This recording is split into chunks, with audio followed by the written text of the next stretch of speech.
semi-final for our referee today in his 241st Premiership match.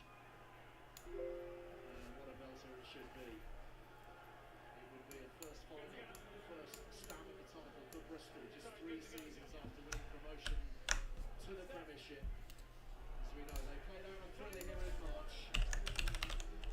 Still rankles that with Quins. They felt the game was theirs. They led by 12 with 6 minutes left. Bristol get us underway in the first of our 2 playoff semi-finals here on BT Sport this afternoon. Excellent clearance on a very fine angle. Taking play all the way back inside the Bristol half. This is a remarkable kick. Yeah, particularly given the angle that he had there. Superb, because it was a really, really deep kick-off right into that corner, and it's just such a welcome sight for those Quins forwards when you see someone do that. There's Harry Thacker, first start this season for Thacker, obviously back from that horrible neck surgery he had to endure. First Oh. time around Toronto on Nice. Uren playing with an advantage. Won the line a little bit early, and there will be 1 or 2 nerves. Good afternoon. Good afternoon, anyone that's with us. Big matches, big games.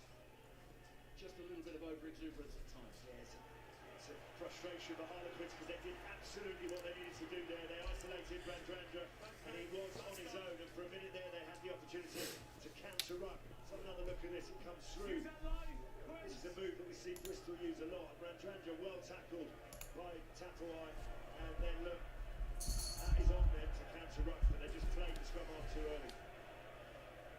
Joe Marchant penalised. Bears poised in the 22. Thacker searching for it. He has it now. Guys, a lot of shirt pulling. A lot of shirt pulling. And they've given up the penalty. It's Cunningham who's given it up, and away goes Uren. Sheedy, lovely handling, Mailings. He's got it away nicely. Pietau striding forward. Oh, ho, ho. Most defenders. Desperate times these for Quins. Well, it's excellent defence that from Quins, because once Charles Pietau gets into those wide channels, everything is possible with that stepping ability he's got. This is the penalty advantage.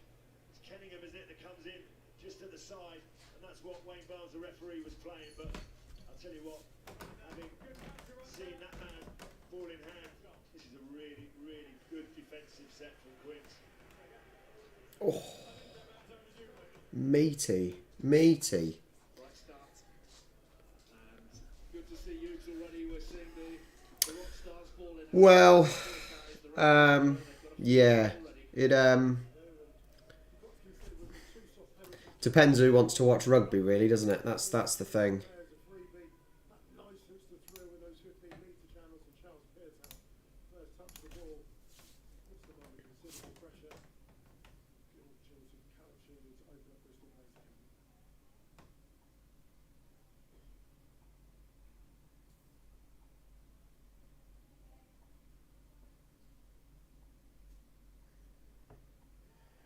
In you go. Bristol in the lead. And the threat answered by Callum Sheedy. Bristol up and running. Delivered the telling blow, of course, with that conversion of the Sickler try back in March. So who are we thinking is going to win this then? Bristol or Harlequins? Pretty much everything. And with 2 sides Who finished where in the league? in hand, you'd think we'd be very, very Bristol finished top, I think, didn't they? of a five-back. And Harlequins finished 4th. Sheedy again, and once more the adventure. Randrandra. Afternoon, Emily. He's lost it forwards. Good pressure from Dombrandt. Or good evening to you. Harlequins on the counter. Smith beats Green. One of the shining lights of this resurgence in the Quins ranks. Fielded so well since Mike Brown's suspension. Marlon. Smith. Tapuai. Locked over him. And Danny Kerr looks for territory. Finds only Vui. Here's Thacker. Keeps it alive. Sinclair's onto it. The former Quins man. Hughes. Fired onwards by Siani Pietau. Over the top they go to Oh, it's 2 against what? Oh. I thought they were going to break through then. And they didn't quite.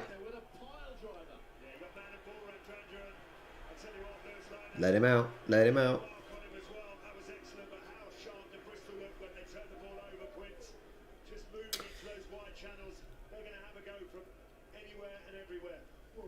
We're already seeing some seriously meaty challenges coming in today. Some real meaty challenges. Oh. Some fantastic challenges. You've got to say, defensively, with the penalties there racking up, which has offered up these opportunities to Callum Sheedy, not very good so far in the opening 5 minutes of the game. Setting out their intentions as well, Bristol. So who do you guys think is going to win? Are we going for Bristol or are we going for Harlequins? What are your predictions? Bristol obviously the favourites, as soon as they finish top in the league.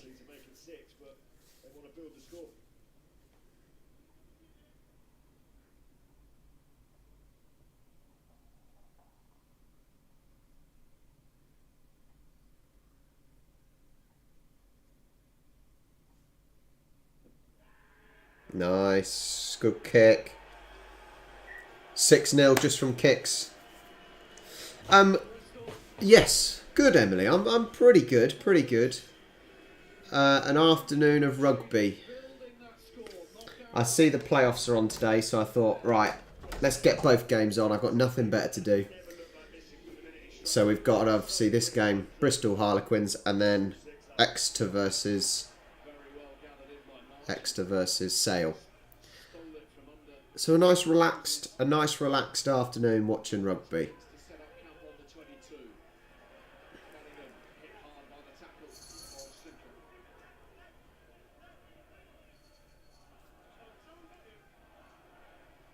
But it should be a couple of very good games.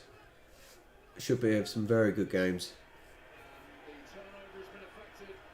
Again, the chance for the counter, this time to the boot. Smith jogging back. That's inside, bring them on. Is he keeping it on? No. Pietau takes it quick.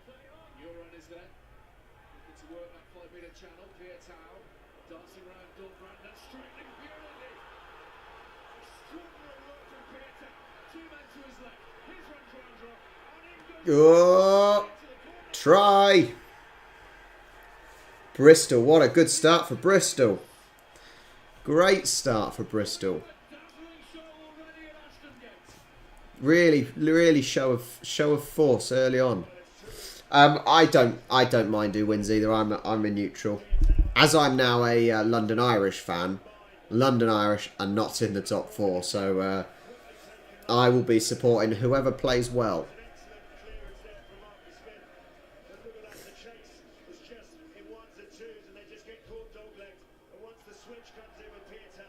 Some nice side steps. Look at this. Oh, showing the replay of that. He absolutely bossed it. Very good. Very good.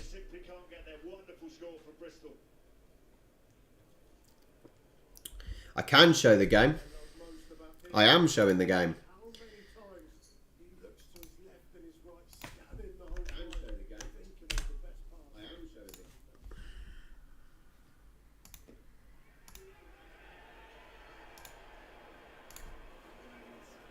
This time just wide, but 11 points up with not 9 minutes gone. Ben Earl, who wasn't supposed Great start. Great start though for Bristol. to elect to the 15 on account of a dead leg suffered by Dan Thomas. He's made his mark. It certainly has, and it starts again with these two. Lovely. You thought actually that Pietau had too much to do there, but it's that lovely switch of play. That missed kick from Sheedy, about the only thing Bristol have done wrong in this opening 9 minutes. Almost word perfect to this point for theirs. An extra week to prepare, of course, owing to the COVID cancellation last week. They look to have used that time wisely. Outside, bring them on! Green tucks it deep. Euron waits. So if you guys are fan of either of these clubs, who are the main players to look out for? Because I only really know one, I think, and that's Joe Marchant. The in-goal area. And they'll settle for the 22. Ball still live. So yeah, who are the players to watch? The best players for the teams. There, taking it quick, through upward. They were threatening it. The Harlequins are going to have to be on their toes. The tempo is a quick one at the moment. Shitty just caught them two minds for a minute there. Fed it back though effectively. Back as a Uren.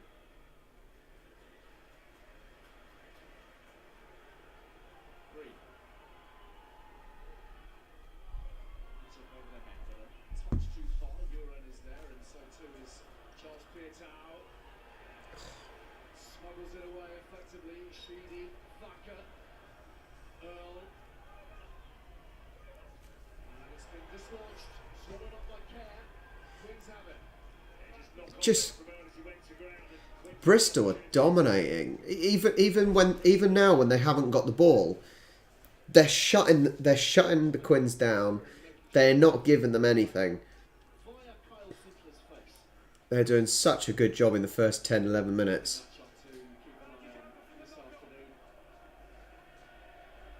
Care.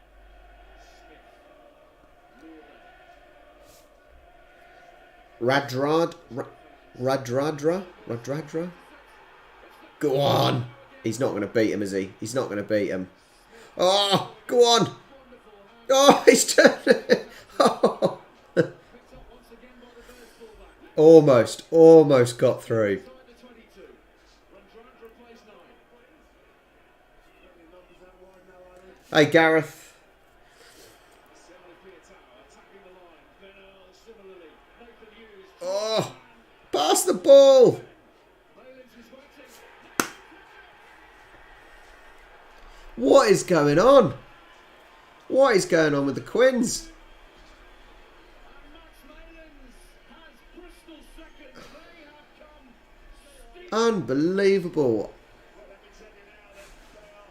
Harlequins are all over the place. The start that Bristol have made. Sympathetic. The intercept was there. Crazy. Problems. This. He almost got through up the top. The opportunity was trying to link up with Thacker on the inside.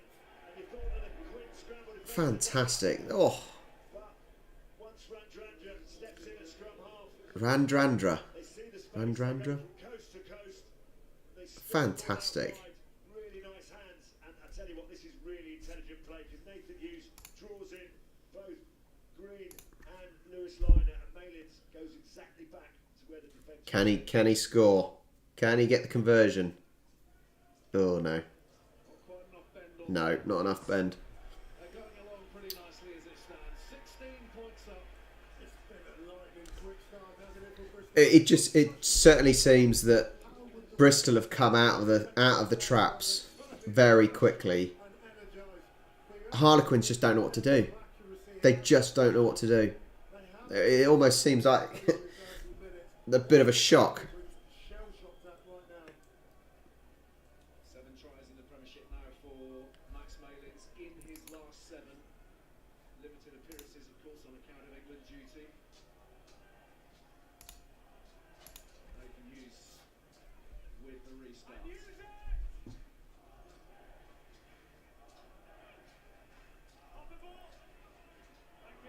Well done, Wayne. You tell him. You tell him, Wayne. Opposed Bristol at this point. They've set their platform. They've effected their exit. Harlequins are already chasing the game. Smith finds Grant. What's the whole thing with lineouts at the moment? Uren.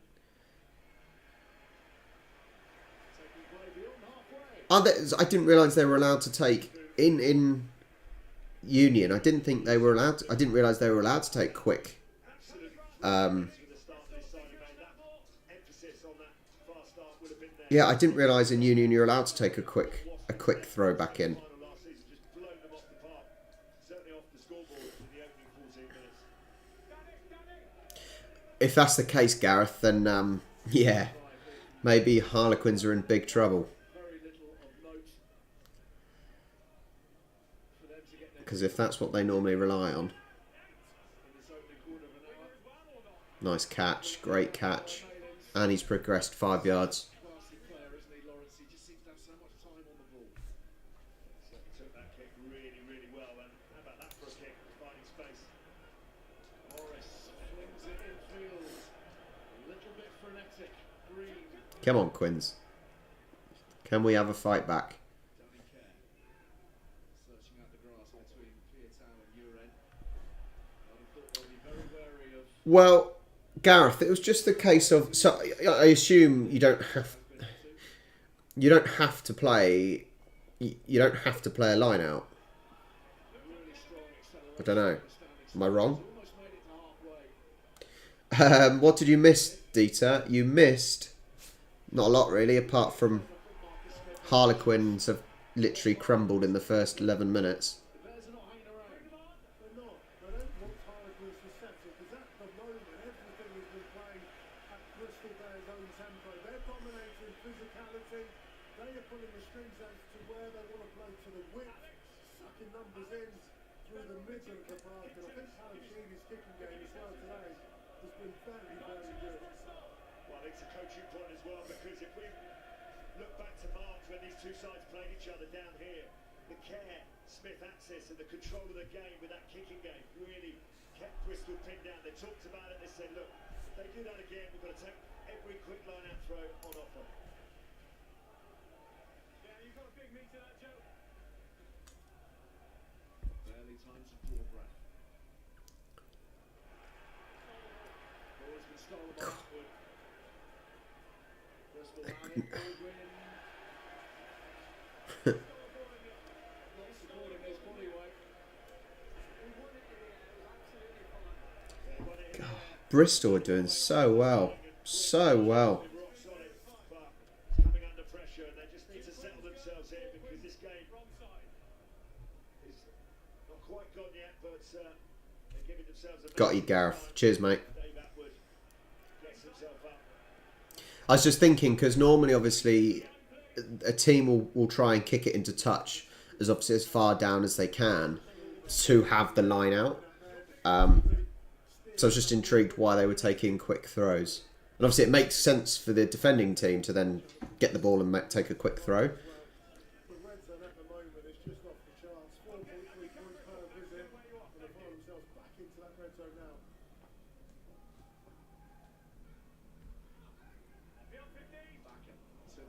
Oh, Not clean. oh. Swept up really effectively by He's just been wiped himself out.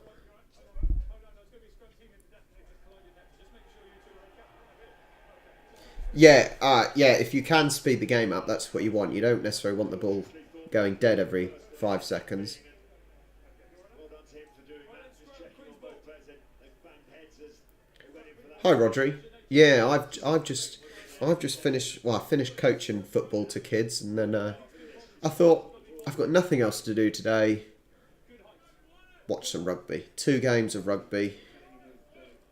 Fairly big games, so why not? What better things to do with the afternoon, eh?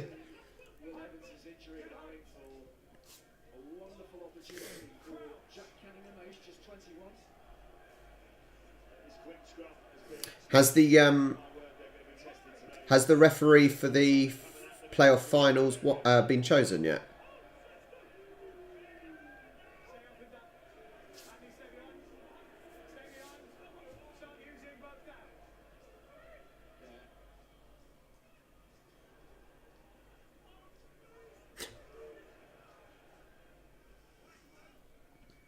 You could have gone and helped her, Gareth.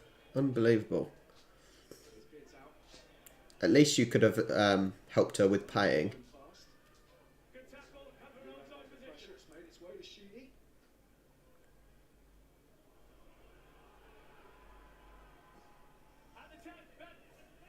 Plenty of height on that from Smith. In comes It just was that kick. What was the point? It literally went straight to them about 15 yards forwards, and Quinn's just gave the ball back.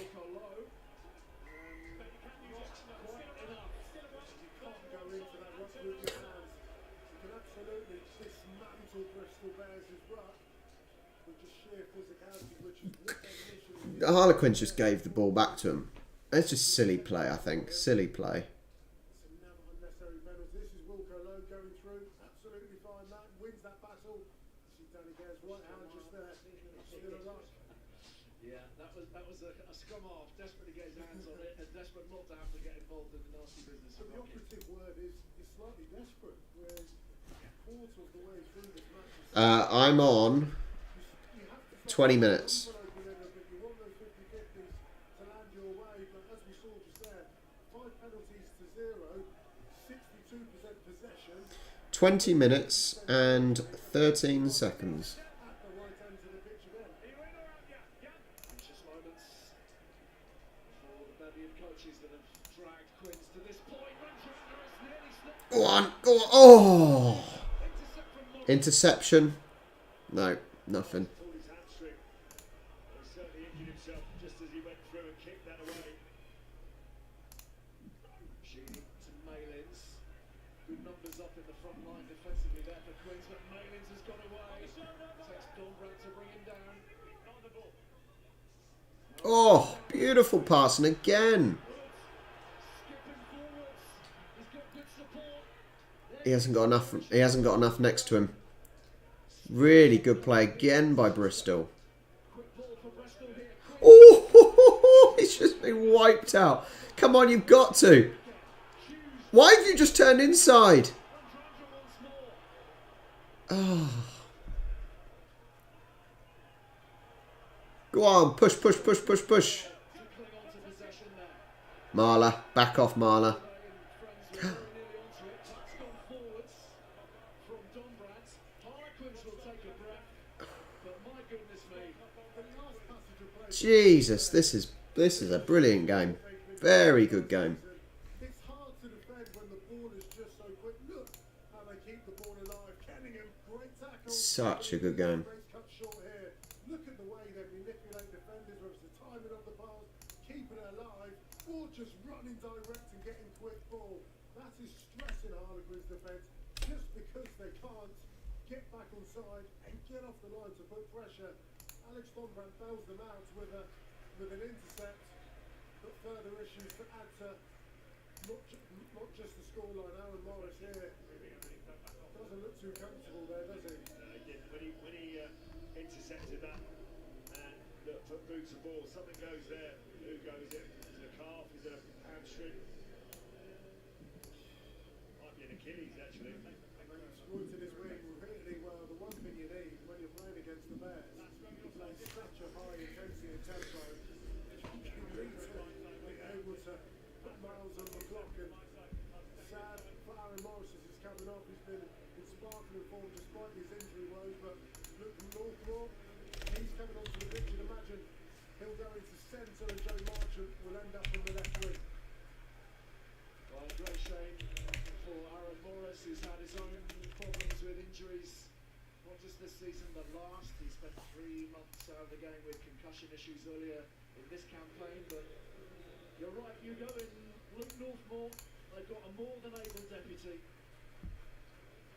playing some excellent rugby, and has really developed in the last sort of 18 months or so, hasn't he? And what they're going to need, and you never want to see a player go off injured, but with Tapuai, Northmore, Marchant, you've got 3 centres on the pitch who are able to defend width really well, and they're certainly going to need that today. I tell you what, when talking about the Lions tour, I'm almost more excited for the Lions tour than I am at watching the Euros at the moment, because God, the Euros has been boring. So I'm really looking forward to the Lions. I've obviously got Bristol. I've got Lions videos to watch, a couple of Springboks videos to watch. Obviously, I will do my best to live stream as well and watch some games. But yeah, I'm very excited. I've even got a Lions top on its way as well in the post. So hopefully that'll arrive soon. Fingers crossed. Beautifully orchestrated by you. It just goes one way, and the timing of the pickup from Nathan Hughes goes the other way. Nothing Dombrand can do about it, and that's a soft one really at this stage of the season to be giving away, but I think it's just a result of the pressure that's been on them in the opening 22 minutes or so. 9 tries in 10 games this season for Max Malins. Can he get this time? Can he score this time? No. Well, you better hope that this these lack of kicks aren't lack of conversion won't cost them.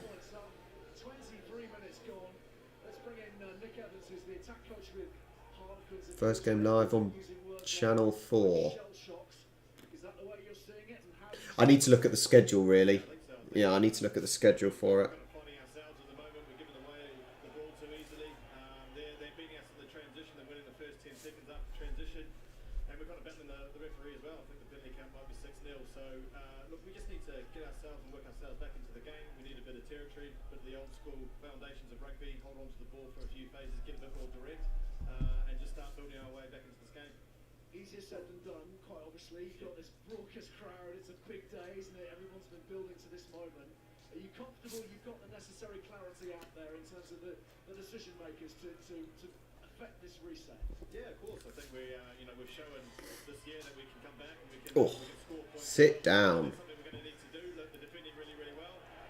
We just need to hold on to the ball.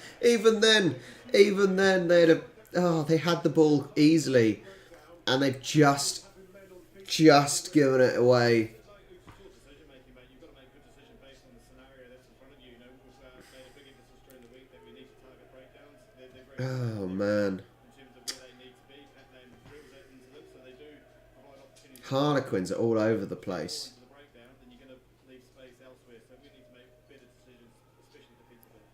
Thanks very much for your time, Nick. Gonna be a I better make a note of that. 26th of June, first Lions game. Possession stats there, 67-33. Kenningham just knocks the ball on them. Problem you got with Bristol in the mood that they're in, the way that they're executing, they can go from anywhere. They can even go from the scrum.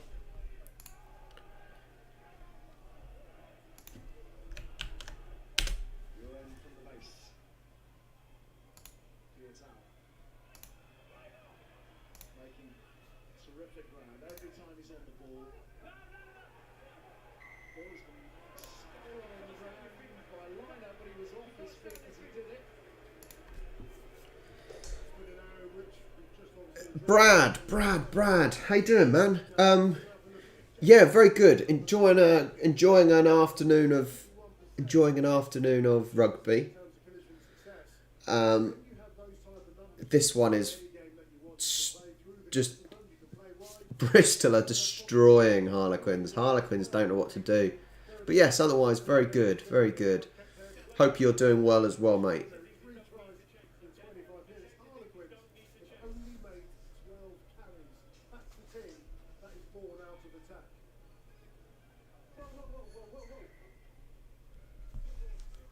It's the confidence that Bristol have got to hold on to the ball in those wide channels, whether they're in their own 22 or in the opposition 22. And with that penalty, look, they've gone 60 metres up the field, and here's another wave attack coming.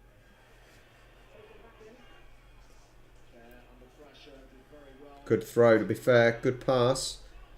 Big shot coming in from Luatua. I know things can change here, but I cannot see. Bristol have to really tire out to lose this now. They're playing so well. That line out for Danny Kerr, choosing ball off the field, so Bristol will get it back again, and plenty up their sleeve. Just have a look at the last try. It's the role of Danny Kerr. Andy Ewan sells him perfectly. He should be in the boot. That saves the space there for Nathan Hughes. He's so smart, explosive off the line. It ends up being a simple 2-on-1, but the detail into that pass, great identification of good space. Pietau finding that ground for a lovely pass. Here's the Fijian. Malins again. Oh, Jesus. Oh, man. It's so good. When it's played like that, How well are Bristol playing? Oh, Well, they're absolutely on fire. Malins, just how good's Just brilliant. They are playing so well. Even when you think Bristol are about to get tackled, they just do a 360 turn and carry on. So good. Oh, little over the top. So good. Their timing of passing runs is exceptional. None of them hold on to the ball for a yard longer than necessary. Take the space, take out defenders. All 4 tries have been scored. Is this just a 1-leg thing or is it a 2-leg thing? The old playoffs.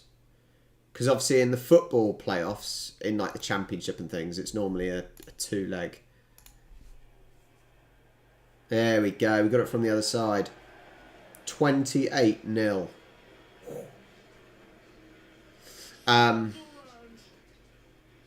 Bristol are opening up here at Ashton Gate. Just magnificent here. The ball movement's fantastic.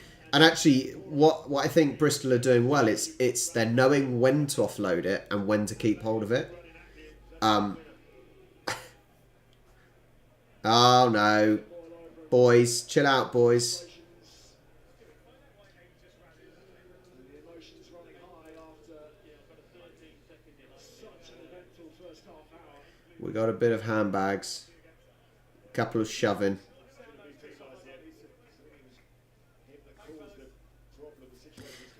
Brad, yeah, I've watched quite a few of the Euros games, and it's been boring, full of diving, full of cheating. Back in 2012, Harlequins were My issue as well with the Euros at the moment is they somehow affected a comeback with 24 minutes to play. And so, if they had come out with anything here today, Harlequins could have a player in the sin bin now. No.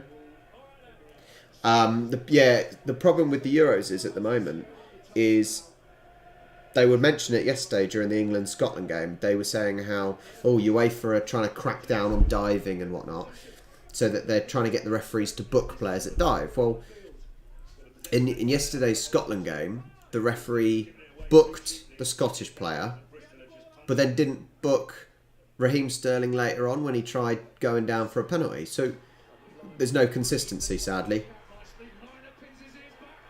Was his feet on the floor? TMO time. Did the player take his legs to the ground first? Using the ball, they certainly did that, but it all comes down to was it a brilliant tackle? I think it's an extraordinary tackle from Morahan, unfortunately. Did his feet touch the try line before he went?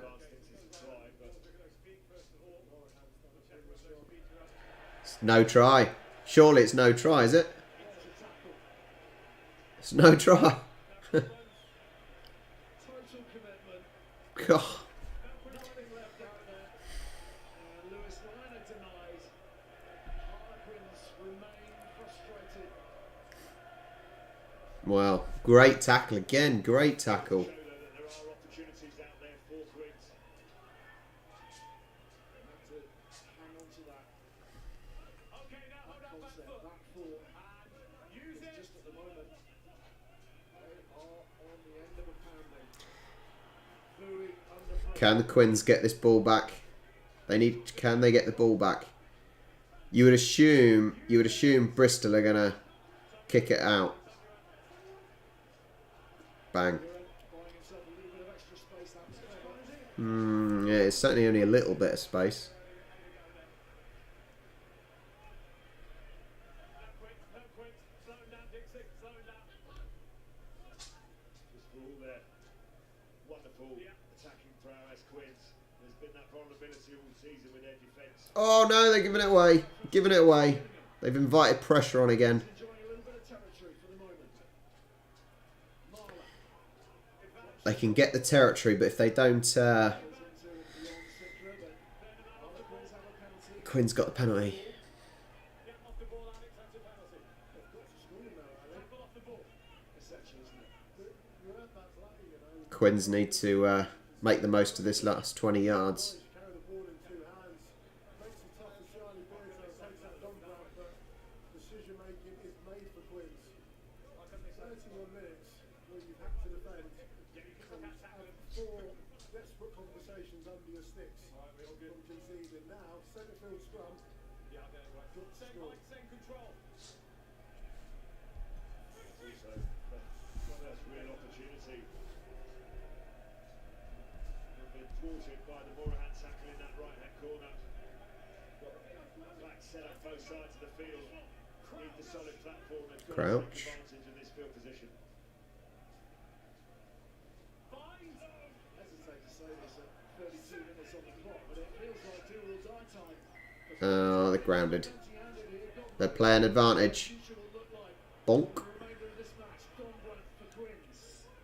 Advantage, standing penalty advantage. Driven on by Levis. Playing with a penalty advantage. Oh, Can't cling on to that. Backward coming flying through. I thought Bristol almost nicked it. Slight correction on the penalty front as far as They're playing on. they've gone quickly through Kerr and Smith. Oh, he dropped the ball. The tackle. He dropped the ball. Oh no, they're a little shirt pull. Oh no, they've just given it back. It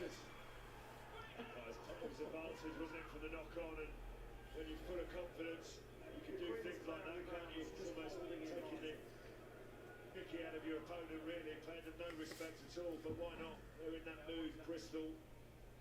You can see what they're trying to do, go quickly. I thought they might have gone to the corner there and maybe gone to the driving ball. You can see the confidence. You can see the confidence. Oh, Sheedy, the smiles on his face says everything. It really does say a lot.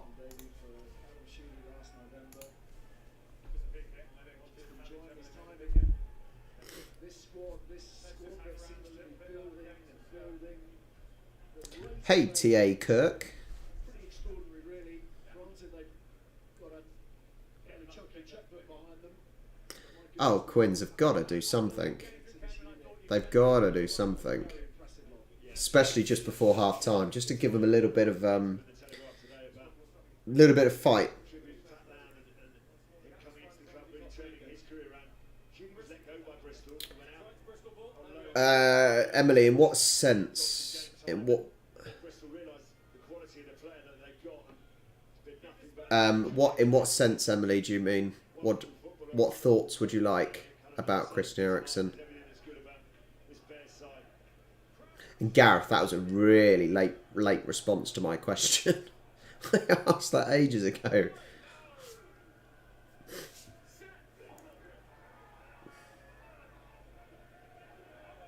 pressure here from Quins, but Nathan Hughes swiftly onto it. Viettel on his shoulder.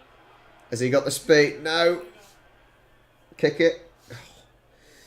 Hi, dang boy. By Green, he'll look at this broken field. Oh, great tackle. From Randrandra, textbook. Randrandra, what a tackle. Smith. Quins looking to impose themselves really for the first time in the match. So I'll let you off, Gareth. Smith again, lost his footing. Baldwin on hand. But I always question what the point of two legs is, especially when it's played at a neutral ground.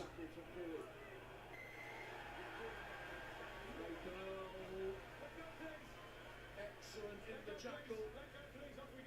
Yeah, he just got himself in a really strong position there, Ben Earl, didn't he?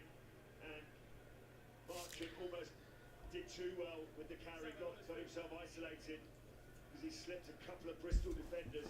So thinks Jan Thomas, he goes through Thomas, goes through Bowie. Bowie actually brings him down, but look at that. It's Ben Earl coming from behind the back foot so he doesn't get penalised for side entry.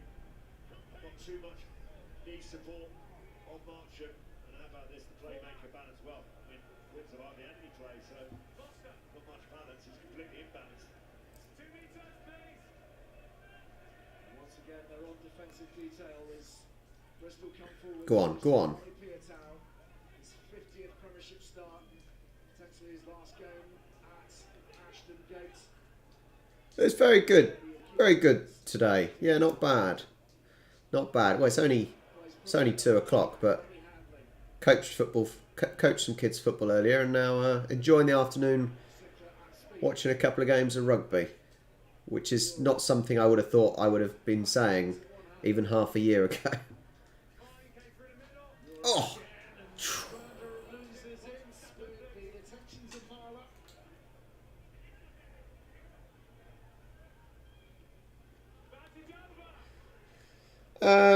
Would the result have been different?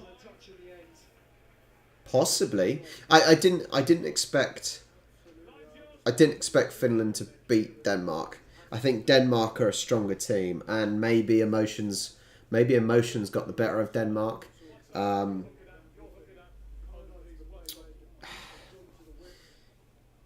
Yeah, I don't know. Maybe emotions played a big part when they restarted, but I didn't expect Denmark to lose, especially since as I thought Denmark would be the surprise package in the Euros this year, and that's crumbling. Now they've lost 2. So I don't know.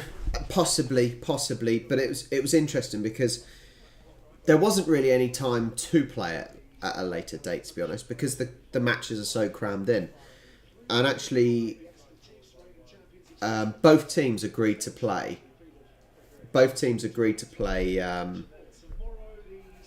Later on in the afternoon or evening, but because Denmark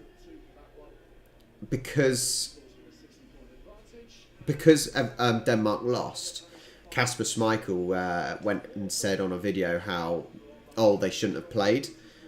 But actually, both teams agreed, so it did possibly affect them. I think mentally more than anything. Yeah, mate, I know. Maybe I am refereeing the wrong sport. But Rugby Union need to start paying their referees at the lower grassroots level, I think. Give them some incentive.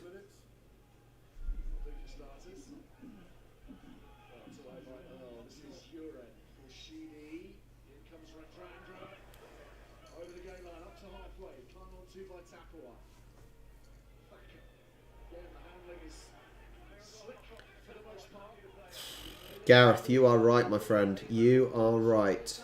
The Euros have been boring.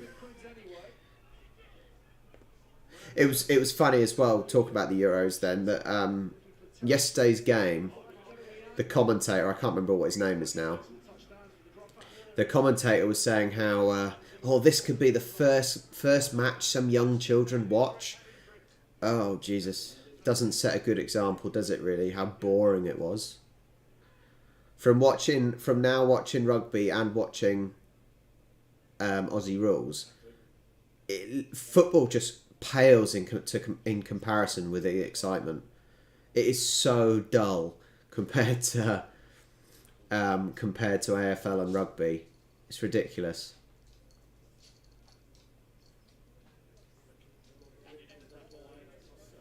Yeah, there probably was pressure from UEFA to play. But like I said, probably because there isn't a lot of time. There isn't a lot of time between matches, so I think you have to have at least 48 hours as well. So it's a little bit difficult to fit in the game again. You know, especially when fans have travelled, paid for their tickets, you know, hotels and stuff. Yeah, it's a remarkable statistic. Quins having scored 89 tries, 9 try bonuses in the last 16. 25 more tries than they've ever managed before. Gareth, mate, yeah, you've told me, and I still think that's wrong. I still think at even 20 quid, 25 quid would make sense.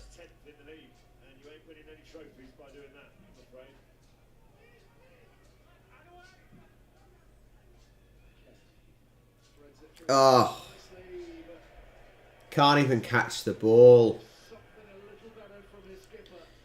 Quins didn't want to win anyway, did they? They didn't want to win the league.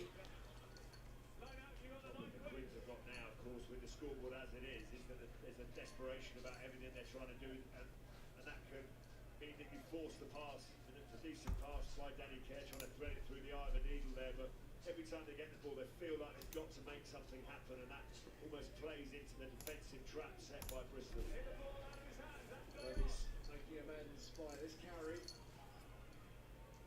Brought down by Luton. Can you stop licking me, please, Pixie? Keep thinking about that Morahan I've got Pixie here licking me. stunning tries the Bears have scored. How important might that prove? The Liner score that was ruled out might just have given Harlequins something of a lifeline. Certainly would have bled some self-belief and confidence through the ranks. And goodness, they need that right now. How far are you travelling, Gareth? If you're getting paid 20 quid for travel, you must be doing a fair bit of mileage, my friend. To clear out that rock, so it has that knock-on effect to the next one. This is now another slow run, and they're forced 3 phases later to get rid of the ball. Yeah, very much not part of their game plan. As in this worked out for Dombrand. Williams missed it. And Dombrand will hair into the corner. There we go. We're off the mark, are we? Quins have something. We're off the mark. Down on half time.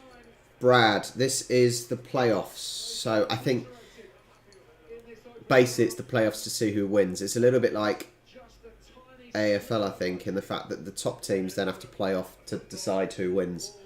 So this is like the semi-finals, sort of, I think. Like the semi-finals, and then you have the final. Everyone is where they should be, but he gets that one all wrong. And this time did John Yes, yeah, I've got nothing better to do today. Simangaliso. Simangaliso? I think that's your name. Hopefully I pronounced that right. Yeah, I'm going to watch that after this game. I don't know how long there'll be between games, but I will need some food because I am starving. The architect for Harlequins' first try. Sometimes you look, So yeah, I've got a stream set up. sometimes those magic moments are just dead set on 67 miles. God, travelling 67 miles. Marcus Smith, can he convert?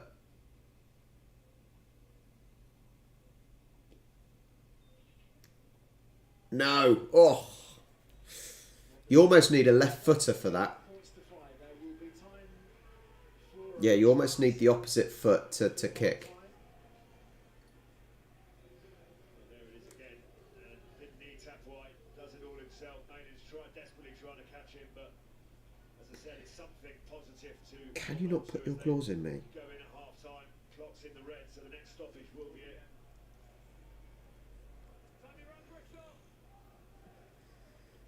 When is the is that next weekend? Marchant recognises the need for a big reset button. Right, I'm going for a wee. If you haven't already, can you click the like button? Click the like button. Two from Malins. Click the like button, and I am going for a wee. 2 seconds. Well, not literally 2 seconds. Half time. Bristol 28. Harlequins 5.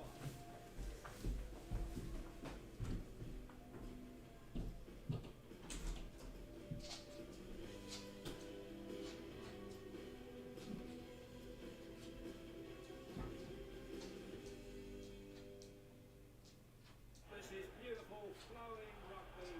Sponsored by Thatcher's Gold. It's me again, Jack Miller. I gotta say, I'm doing a great job. They might have to name that podium after me, but don't take my word for it. Well done to Jack Miller. Yet another podium. 4 races now for the Australian. Yeah, rock solid. Did he say rock solid? More like rocket solid. You put wings on this thing? I'd need a space license. This bike's so fast, all the other guys just see red. You can laugh. MotoGP, live on BT Sport.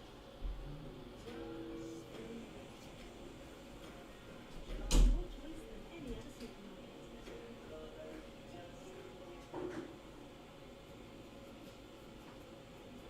Healthy dish cooked with steam.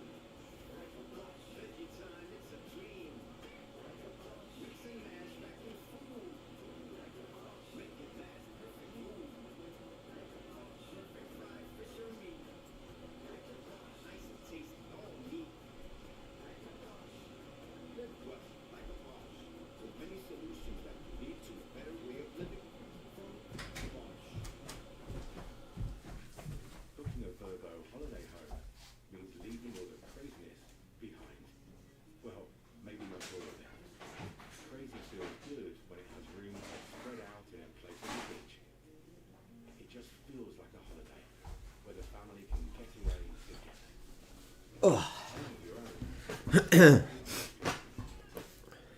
turn this down a bit. Today and get away together with Verbo. What time is it next week? Let's see if I am able to watch it next week. Let's have a look. And with the jigsaw, shape even more surfaces with control and ease. The Ryobi Combi Drill and Jigsaw Starter Pack. The reviews don't lie. Compatible with 152. Are you sure it's next Saturday? 1+ batteries, a charger bag, free delivery, and a 3-year warranty. Buy now for just $149.99. Doesn't look like it's next Saturday. RyobiTools.co.uk or call 0333 006 9463. Are you concerned about cyber threats? Help take control of your online data. Don't know. Not sure. Not sure. Security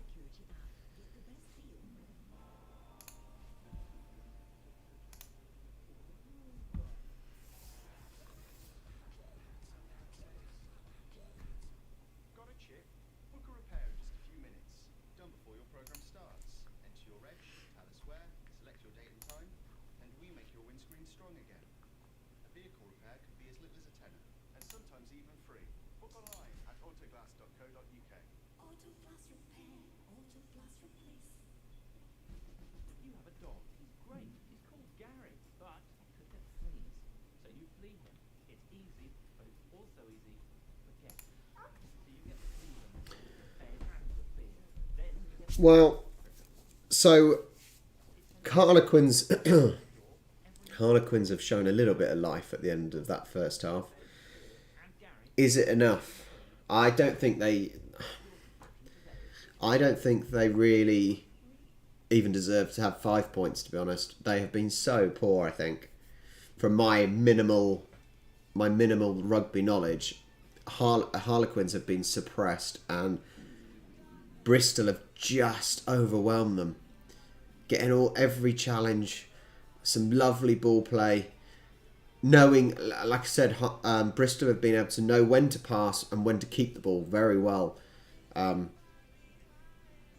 Very good, yeah.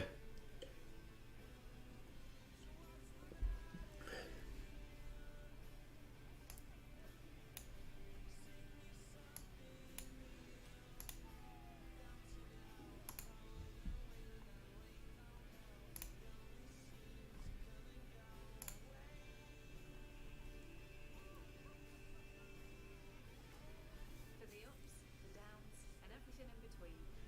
Harlequins, it's a people thing.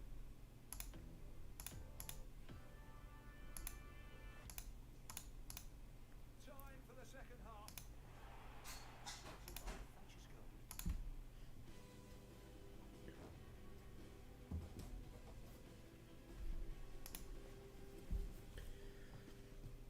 We expected tries in this game. We didn't expect most of them to come from one of the teams. Bristol Bears dominated 28-5 the score at half-time. Fight night coming your way, an explosive doubleheader of boxing and UFC on the 10th of July. We're kicking off all the action inside the ring at the Royal Albert Hall. Stacked card includes very tough bouts, I have to say, for Lily Harper. What football games are on today? That's another question. Fight between Conor McGregor and Justin Poirier is live on BT Sports box office.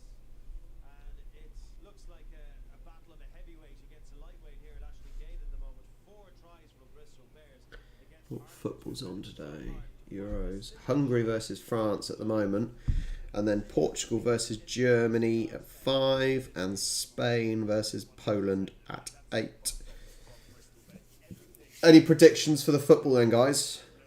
What's your predictions for France, Hungary, Portugal, Germany and Spain, Poland? I think France are going to win. Germany are going to win. And I'm going to say Poland are going to have a win. Because I don't think... It's either going to be a draw or Poland win, I think, later on. I don't think Spain are good enough. And obviously Poland have got something to prove now. After messing up their first game, I think Poland have...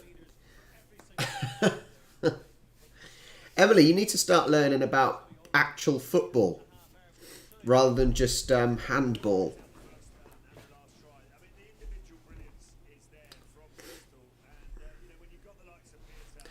I don't know how good it'll be. the Germany-Portugal game, I'm not sure how good it'll even be, because Portugal, let's be honest, Portugal rely on one player, and that's Cristiano Ronaldo, who's some of his falling over the other day was ridiculous.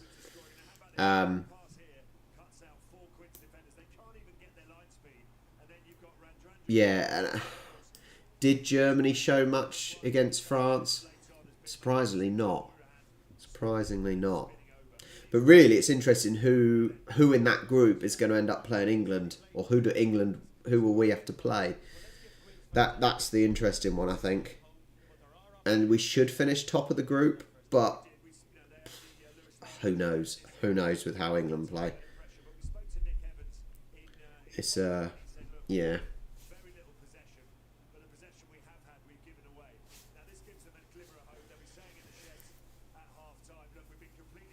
Yeah, yeah. Most pubs and that will have the football on when it's a World Cup and Euros.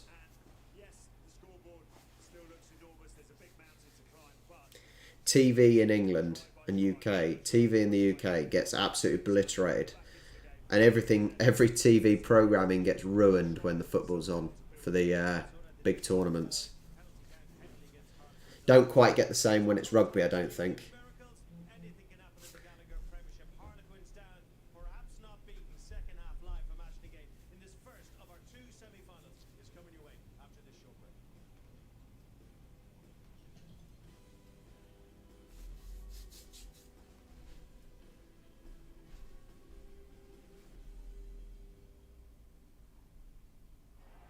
Oh, and it's bounced perfectly. Sponsored by Thatcher's Gold.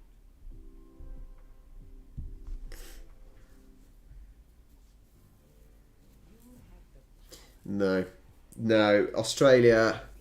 Australia's had a few good players. Tim Cahill. Yeah, Tim Cahill. Cahill's been good. You had the guy that played for Crystal Palace, Jednarak. Jed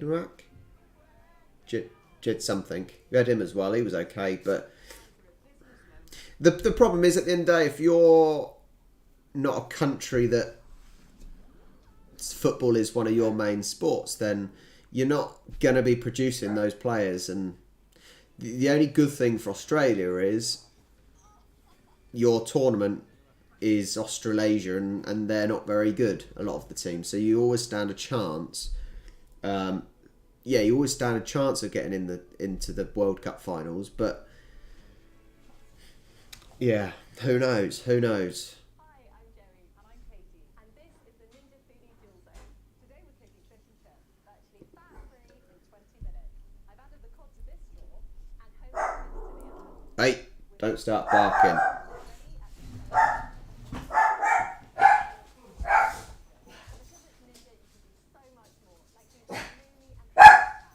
It's just a dog. It's just a dog. Just another dog going for a walk.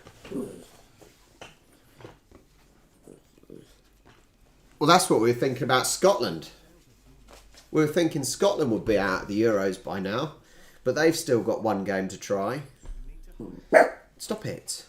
No, it's just a dog.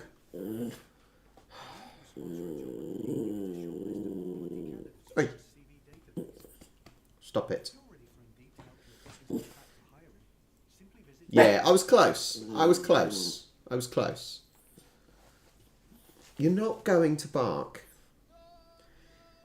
She's seen a dog out the window and thinks that she has to bark at it, when you don't have to bark at it.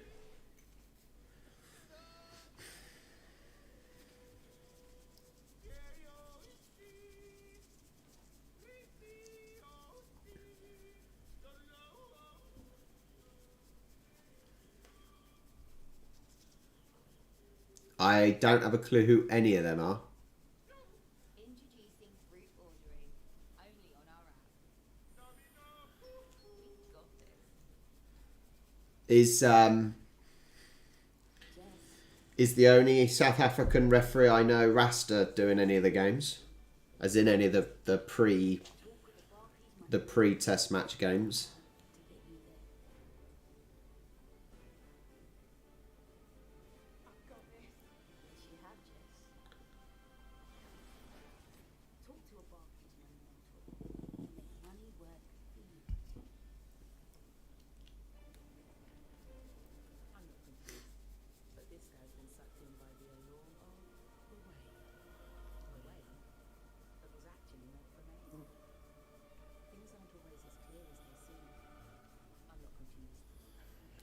I suppose you you can't have.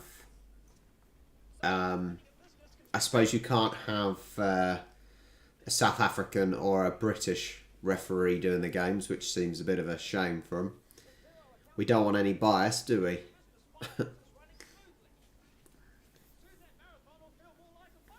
I tell you what amazes me about rugby union. I always thought Australia does.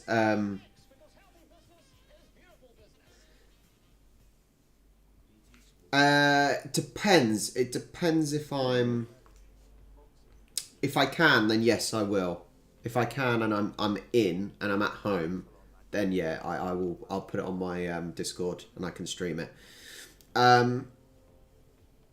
Yeah, I find it interesting that obviously Australia are a pretty good rugby union side, aren't they? Quickly answer me that first. Yeah, Australia are a pretty good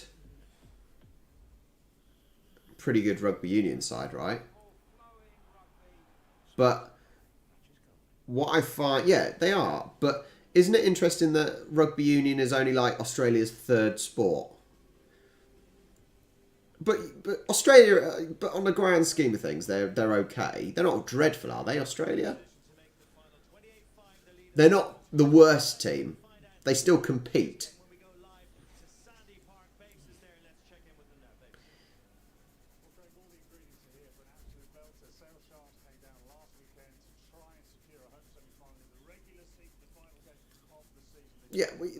Yeah, okay, so that's my point. It's although yeah, okay, maybe like this year or recently it's not been great, but considering it's Australia's literally their third sport.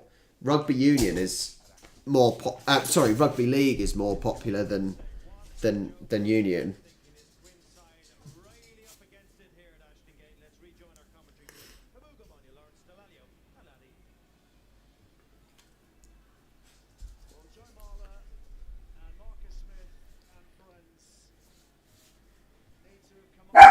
Stop barking.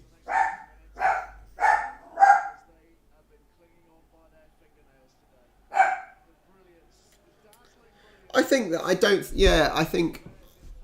think there should be a massive problem if British and South African do the warm-up games. I think that's a nicer idea. Inclusivity and all that.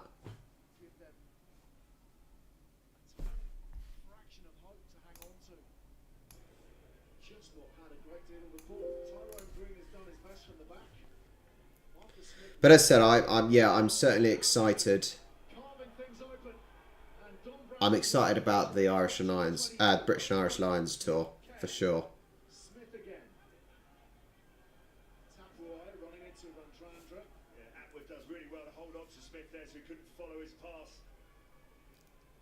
Kick.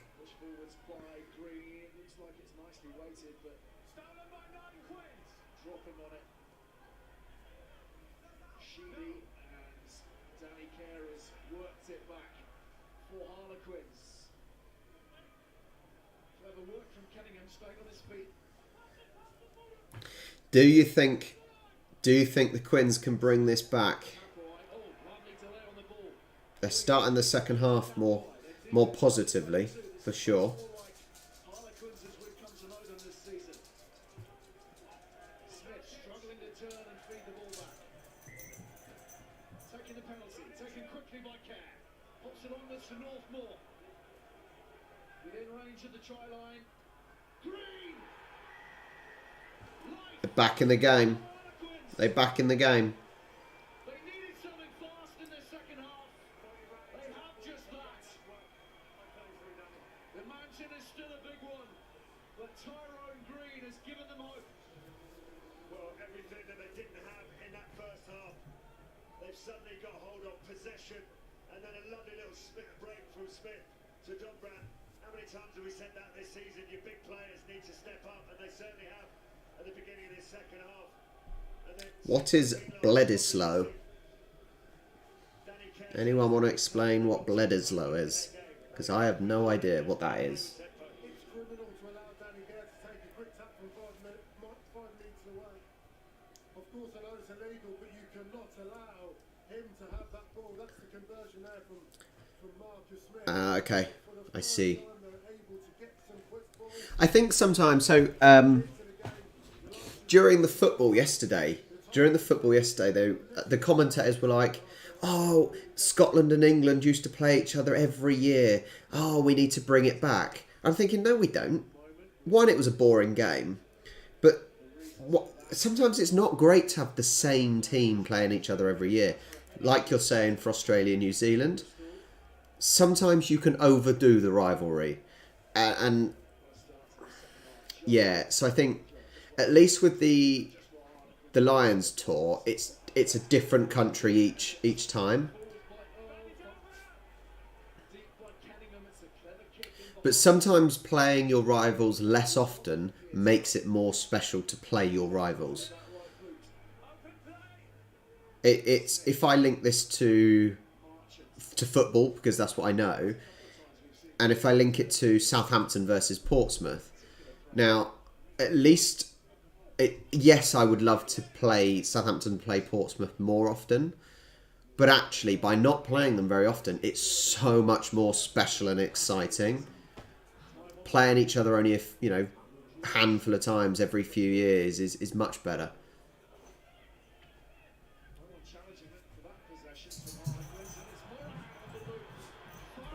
Go on! Go on! Go on! Oh, I didn't look inside. Stumbled as he crashed into Smith. Guren whips it away. Quick ball here could be very damaging for Quins. Johan Lloyd attacks the space. Flings it wide. Yeah, I think just playing 3 times the same team every year, I think it dampens down the rivalry. I think, because if you had South Africa and Argentina as well, it was almost like the Southern Hemisphere version of the Six Nations, which makes it a little bit more interesting.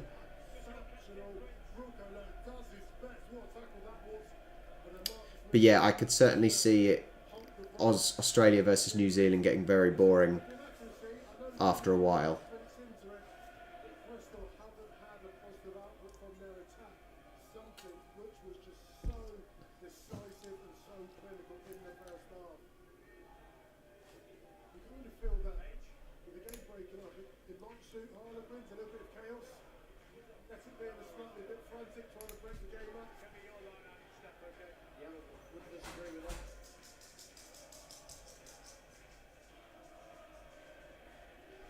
Wonderful noise ringing around the stadium with 6,000 in. Only a fraction of capacity, of course, Lowell, but it feels full. I tell you what, considering it says there's only 6,000 in the ground, it sounds a lot more than 6,000 for sure. Yeah, it sounds a lot more exciting. This 6,000, they're making a decent noise.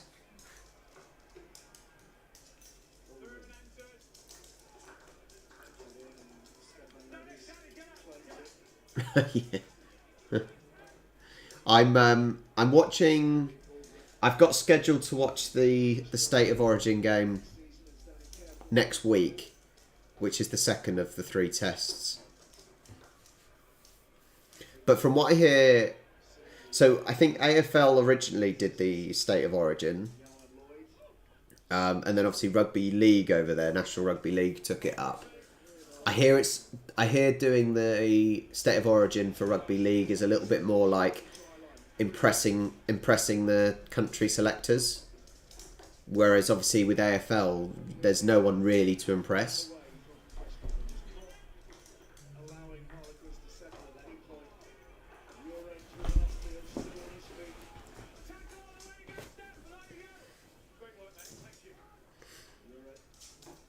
Sheedy niggles out through. Sione Peartown wants to Nice, pick it up. Oh, pick it up. there for Marlon.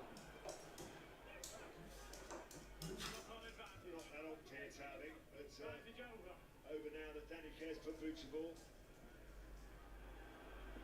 Great angle found from Kerr. Great distance as well. Sort of kick that will really cheer the pack in particular. possession, the game's become very loose, and we've all been involved in situations where you're ahead on the scoreboard and a team that went behind and come back at you. And I think Bristol just need a call, whatever that team call is, just to tighten things up a little bit. You know, they're still trying things that are now not coming off, and every time they do that, it allows Quins back into the game. But I said, from what I've been told, in the Rugby League State of Origins, it's a way to impress the national, to get your way into the national team for the World Cup. So I assume that adds an extra edge to it. Both sides deploying their bench.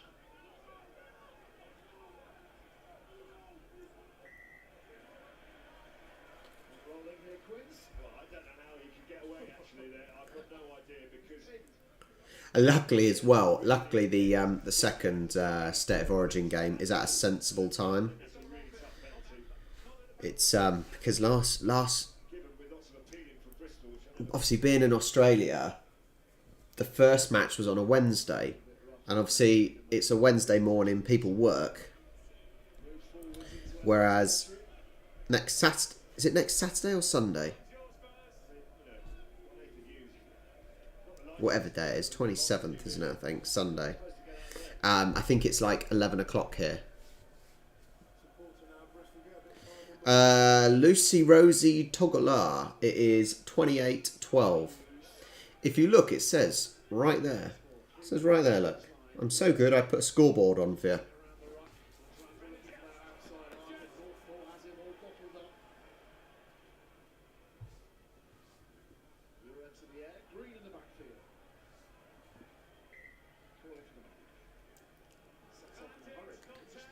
Brad, you're not suffering from too many mice, are you? Your house isn't infested. Your electricity might go soon if you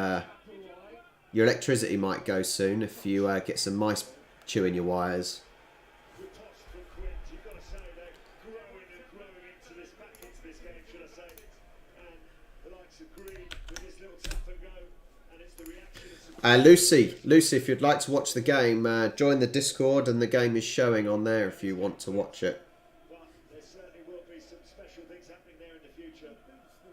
Alright, I'll let you off. They haven't quite spread to where you are then. Really stepped up, and Harlequins is up there, so Bristol need to get back to those levels in the first half. When they were bossing it at the moment, It's loose. It's very loose. Oh, no. Absolutely stole it. Stop. Oh, Jesus. The, we knew it was going to be special.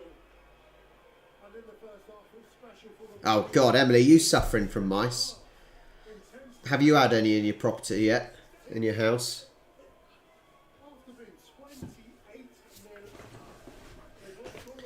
Harlequins have brought it back. They're 11 behind. This will be 19 unanswered points.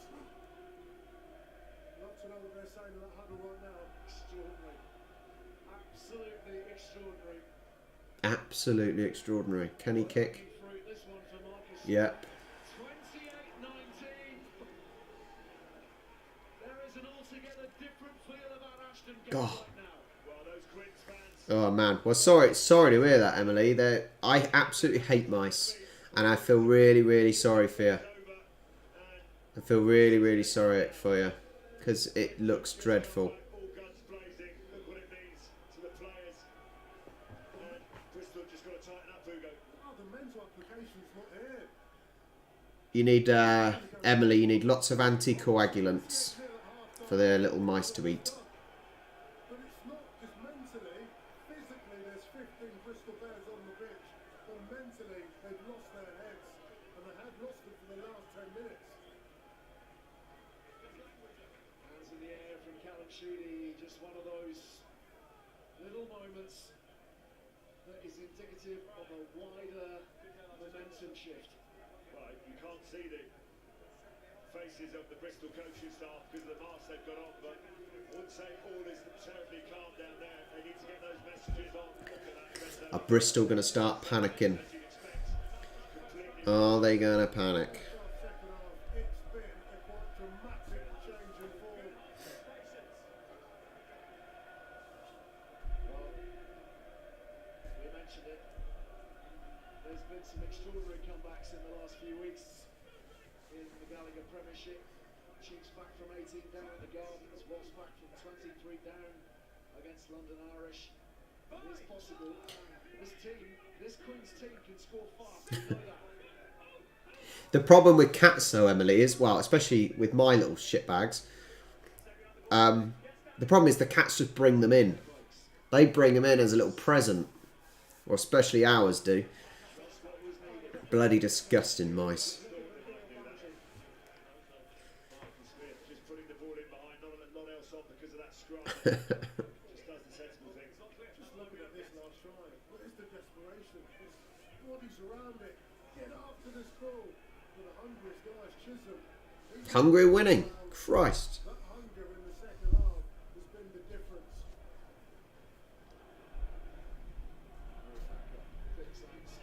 That is a shock. Hungary have just took the lead on the 45th plus 2 minutes. A. Fiola. Never heard of him. We asked all sorts of awkward questions of themselves and their mindset. Liner feeds green.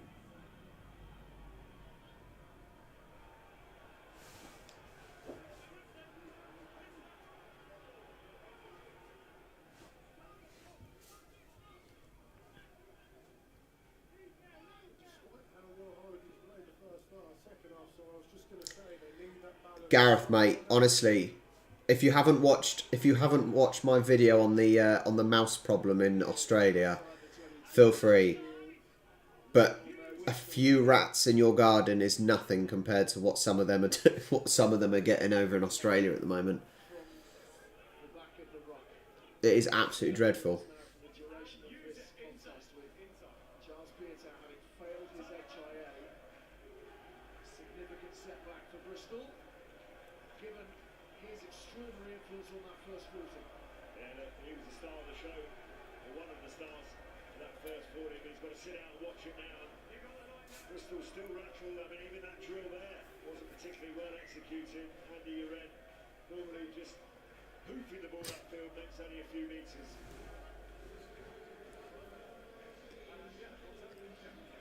Having for his thoughts. Play backwards. He's making way for Joe Joyce. Ah, mate, yeah. Bear in mind the big players. It's all about money in football. But remember that it's all about the money, and it's all about winning and losing. If you lose, it's not good. The money's there for the winners, and so if you obviously you do everything you can to win, and these players will cheat, lie, cheat, and steal, basically.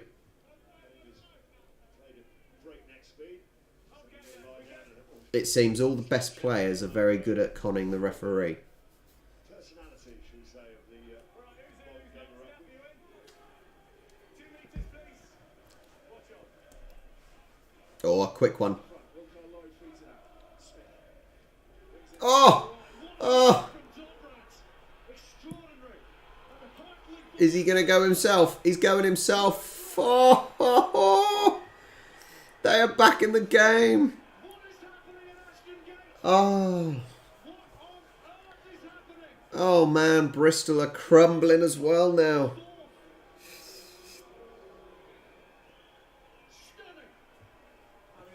Jesus Christ. It was a great try. It was a quick movement. God, squeeze through. In the first half, but then Dombrand linking up with Liner, who shows a clean pair of I thought he was going to pass it to Joe, but he didn't. 24 Ashton Gate. Just the clarity of thought, right from that little quick line out taken at the front. Wilco Lowe back to This is going to be an exciting last 25 minutes. we talk about the stellar players on the field. Dombrand was the lifeline that he gave Quins in that first half, and then that line was another lifeline. First Premiership semi-final for Lewis Liner. Never a more significant Can he convert this one? Can he make it 28-26?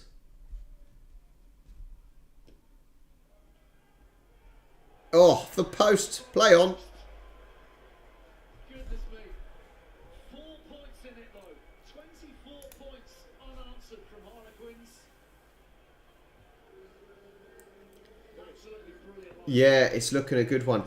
It's looking a good one. I have had some good games that I've watched. It's only mainly been the football games that have been dreadful. And he means that Lewis Liner hasn't even got a break stride because the quality of the pass from Don Brown is good enough. And Quinn I said I have. We've had some good. I've done some good watch-alongs. Rugby League, for example, the Hull KR. Is it Hull KR or is it just Hull? I think it was Hull KR versus Huddersfield. That was a cracking game. The La Rochelle versus Toulouse game, brilliant final. I've had a couple of really good AFL games. The Essendon game as well. Essendon versus Richmond game was really good. The close games are so good at this in these games for rugby and AFL. The close games are fantastic. You never know which way it's going to go. It's the excitement. Oh, are they going to make the comeback? And Harry Randall's on at scrum half. I'm not surprised because they need a picture change here, Bristol, and they've just got one there. This is the first breath that they've been able to take in this second half, and it's 16 minutes gone. They'll get a penalty, and they need a change of personnel just to get a bit more clarity out there on the field because Pat Lam will recognise that his team are in a real game now. Quinn's 10, keeping 10 in the looks like Corvus man in the ground. I suspect he might go for it.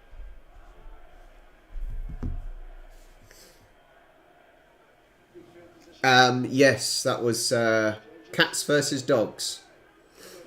That game was, and they won. Right, yeah. I watched that because I watched the last quarter because I just got home from walking dogs.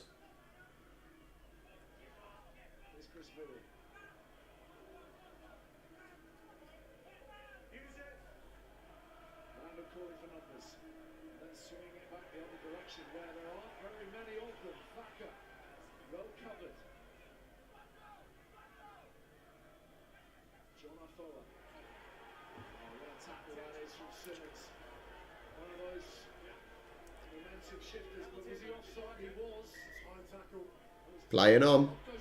He's just made. Oh, he made a fair few yards there.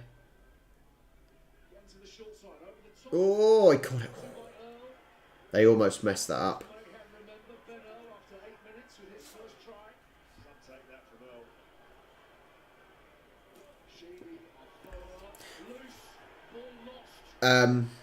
How far do I... To be fair, the thing is, I don't walk that far. I possibly do between about 1.5 and 2 kilometres per walk. But that's because I walk really slow and I talk to everyone. But obviously that doesn't mean the dogs do that much. The dogs obviously do at least probably double that because they're running around all over the place. But it's interesting because everyone's like, oh, well, you must, you keep fit, walking dogs and whatnot. Yeah, but I walk really slow. And as I said, I do mainly just chat to everyone. All the regulars.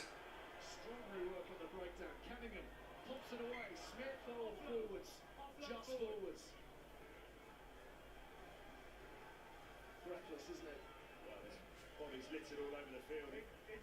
Both sides, there's injuries, bit of cramping up going on. You wouldn't bet against that. It's just been an extraordinary game. Got some injuries down there, fellas. Randra might look to try and link up on the outside. That Steps back in and Randrandra, it looks an absolute machine. I don't think I would want him running anywhere near me. about that for a step. I'm really interested in the conversations taking place on the pitch right now. It's a huge amount of experience. John O'Farley's been brought onto the pitch. The likes of Sheedy. They're having to deconstruct what's happened, but what's happened is happened. This is looking like it's going to be a very tight finish. They're still in the lead. Very tight finish. They need to get themselves back to where they were in that first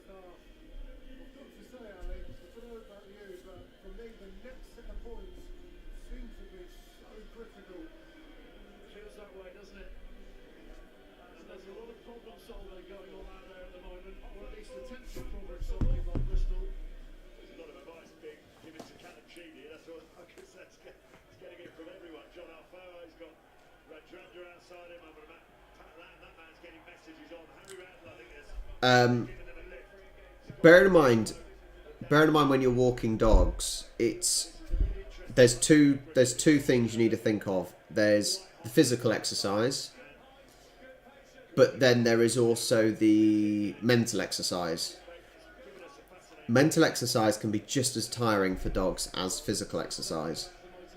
And actually it's almost more important, because otherwise you get an absolute mental crazy dog if they're not mentally tired, which quite often a physical walk, just a normal walk, doesn't do.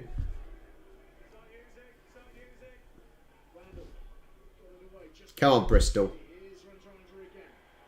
Hi, Ukulissa.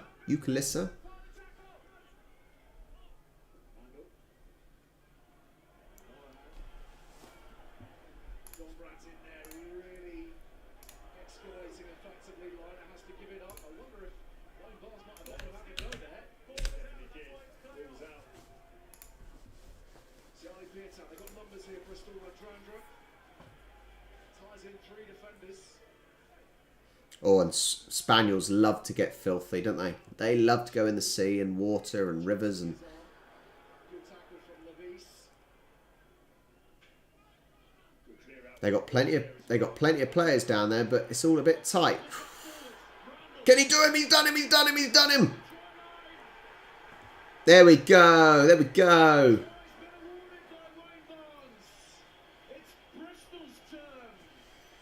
Can they push away? They've got to make the conversion, though. They've got to make the conversion.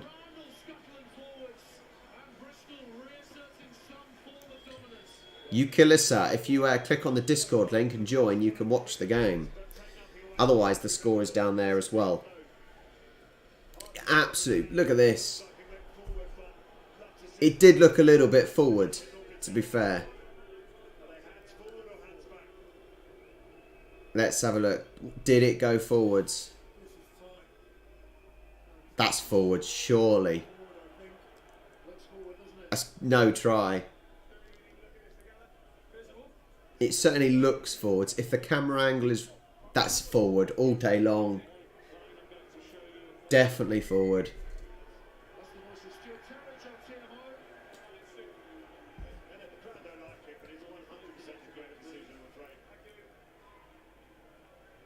That's not even a difficult one to call, is it? That's got to be forward.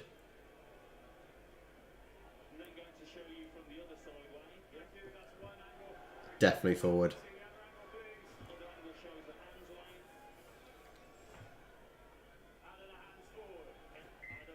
No try.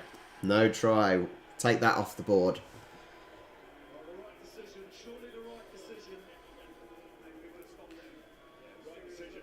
Alan, what we send cheers for? Hi, Alan. What's my dog's name? Me? My dog's called Lena. Hopefully she's watching out the window at the moment. To be fair, I'm surprised that took them that long to even decide it was a forward pass. Did Wayne Barnes really even need to have a look?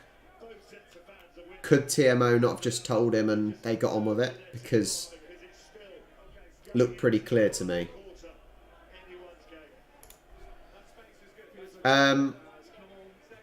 Win the one. I am now a London Irish. London Irish is the team I support for Union.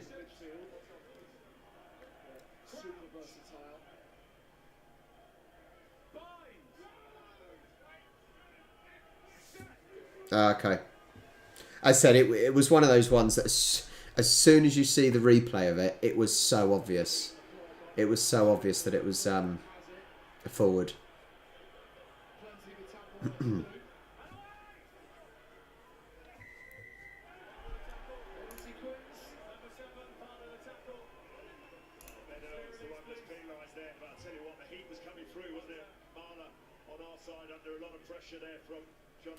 The shame is the shame is I know it was a forward pass, but it was a great try, great sidestep.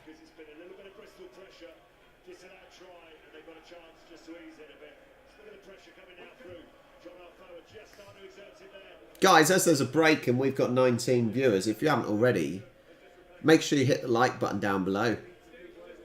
It might tell Google, might tell YouTube that you are enjoying the live watch along. No, there isn't. No, what? I don't know if you're new to my... Well, I assume you might be new to my channel. But I've only just got into rugby. I'm a football man. Football ref, coach, etc. And I was kindly bought a London Irish. I was a London Irish. Someone bought me a London Irish shirt, so I that's the team I support. Yeah. Oh, Alan, it's been Bristol were absolutely dominated. They went 28-0. Harlequins didn't have nothing at the start of the game. They just overwhelmed by Bristol's kind of quick early on press. And now Bristol are crumbling after the second half. Very good game so far.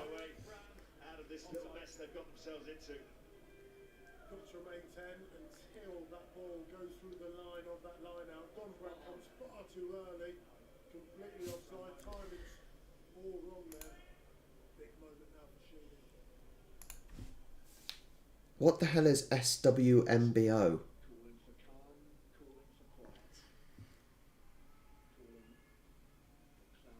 Everyone quiet. Everyone quiet. Everyone quiet for the kick.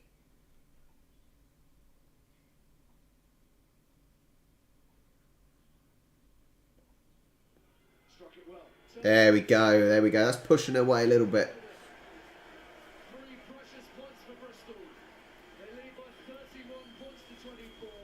Ah, got ya. Got ya. Plenty of meat still left on the bone. Let's have a word with the Bristol Bears director of rugby, Pat Lamb. I mean, Pat, my first question I'm tempted to ask is what the hell's going on out there? It's a pretty good game, isn't it? That's a draw. 31-24. It keeps the Quins out of range if they get a try and conversion though. Oh no, it doesn't. No, it doesn't. If they get a try and a conversion, then it's all square. Nothing short of sensational, but second half, very, very different story. Probably the first 30 to 10 before half-time, we started to get sloppy. We spoke about half-time, unfortunately. You know, we talked about straight after half-time, we need to get the tempo intensity. And again, Harlequins, they scored the try and fair play. So they're a good side. I love the attitude though. Gareth, mate. Gareth, I am the boss in my relationship, mate. Alright? Charlie does as she's told, okay? She does not need to be obeyed. I am the one that gets obeyed, okay? Southampton... Until we sign some good players and get rid of Nathan Redmond, I am not even paying that much attention to next season at the moment.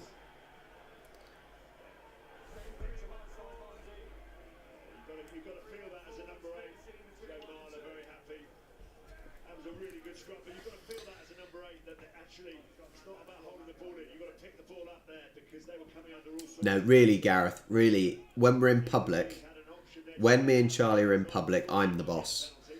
When we're at home,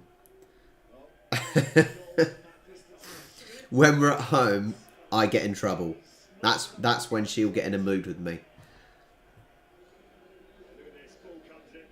That's the way it is with every married couple, right? In public, the man is the boss. When they get home, the man has to sleep in the separate bed.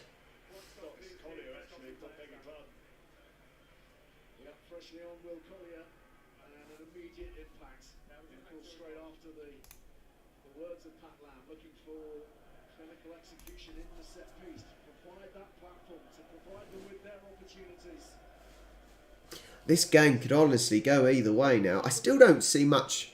I still don't see much with Harlequins. They're not impressing. The game has sort of lulled a little bit.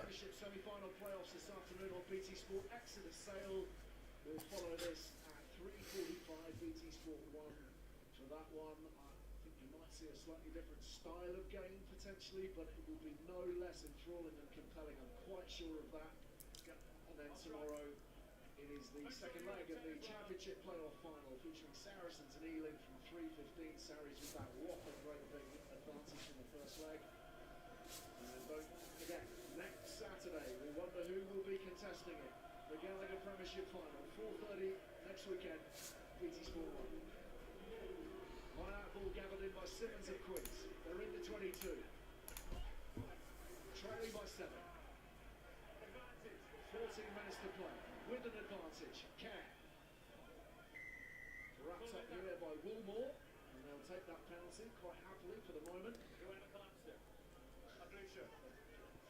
the set piece, wasn't it? Against Bath a couple of Yeah, it seems Quinns have sort of, I said that they had a little burst after the second half, but the game has lulled a little bit.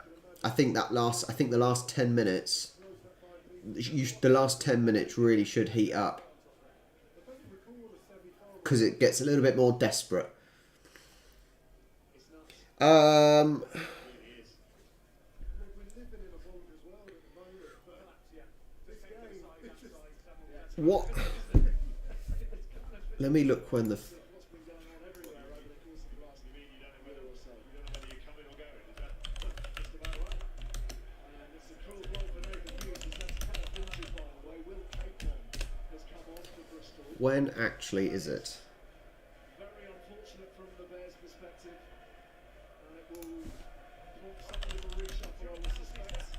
Penalty coming your way, Dixie. Not like for like, a long way from like for like. Well, it's taken a toll on both sides, isn't it? And whoever goes on to win this, certainly if it's Bristol. Final 26th, Saturday 26th. I'm not sure.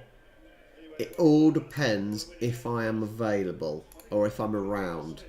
I can't see. What time is it? What time is the kickoff next week? the defensive mindset now from Bristol where they may not have wanted to compete. This is a good 15 metres out. And the full-back a lot more work to do. Wonderful opportunity this for Queens. I've been working this morning. So I didn't see. Transformed since the break. Looking to suck the life out of this Bristol pack. Another penalty's come their way. Here's Marler on the trundle. Ideally, if the final is an evening game, that would be the best thing. Sends it wider. Here's Green. Marchants on the outside. Really good tackle from Malins. Care again. Still with the advantage here, Harlequins. Chisholm.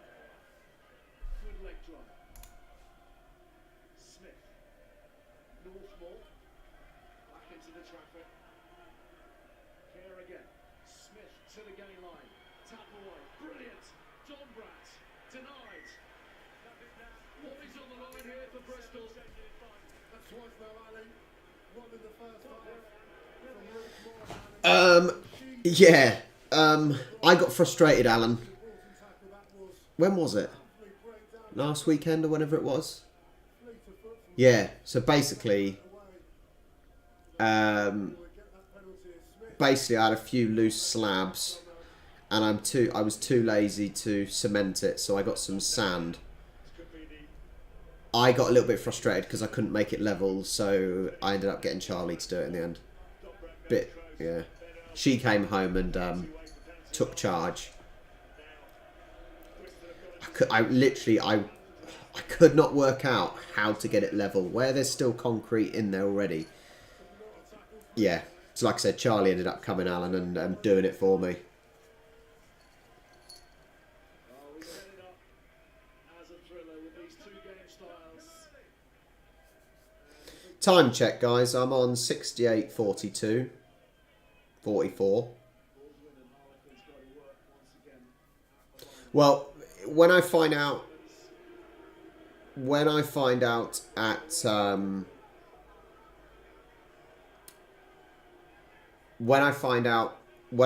about the kickoffs next week, then I will see if I'm available. That's the best I can offer at the moment, I think.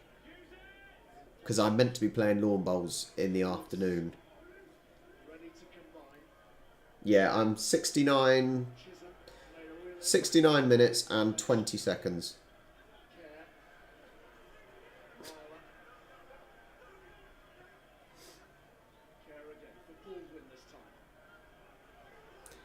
Brad, I do too much, mate. Dog walker, cat sitter, YouTube sensation. I'm going to say sensation. The Quins are back in it. The Quins are back in it. Oh, Jesus. Quins are back in it. 31-29. But yeah, as I said, dog walker, cat sitter, YouTube sensation, football referee, football coach. 7 days a week, guys. 7 days a week. Doesn't stop. Are you staying here? You can be on screen because people like cats on screen.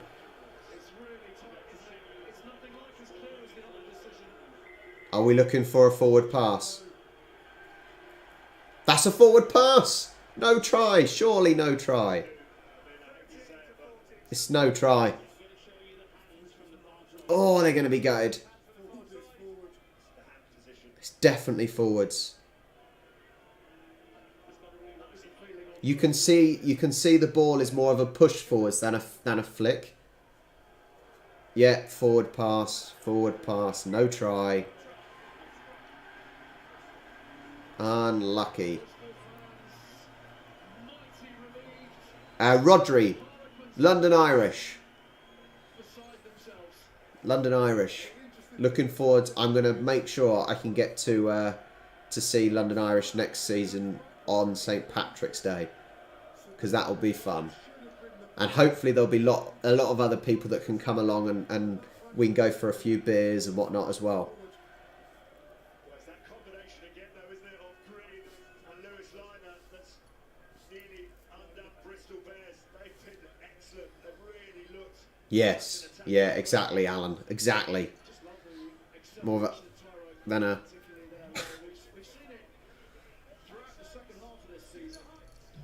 Yeah, hopefully, as I said, March sometime, isn't it? It's March sometime, whenever St. Patrick's Day is. So it's obviously a while away.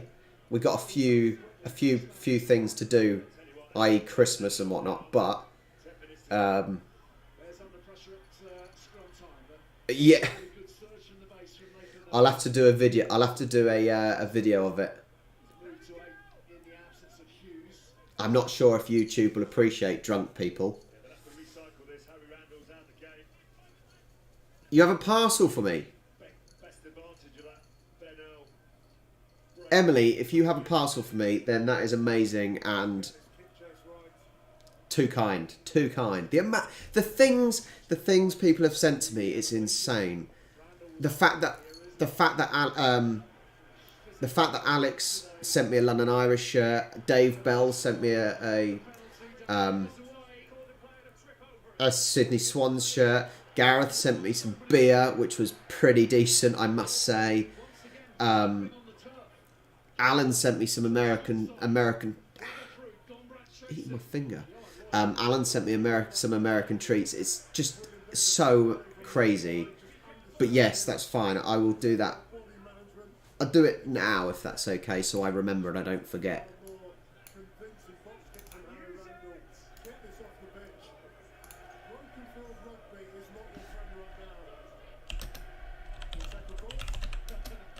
Don't.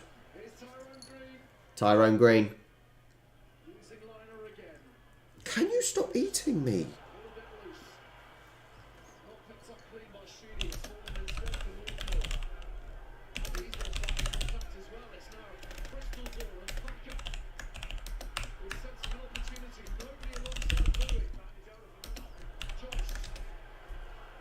I've just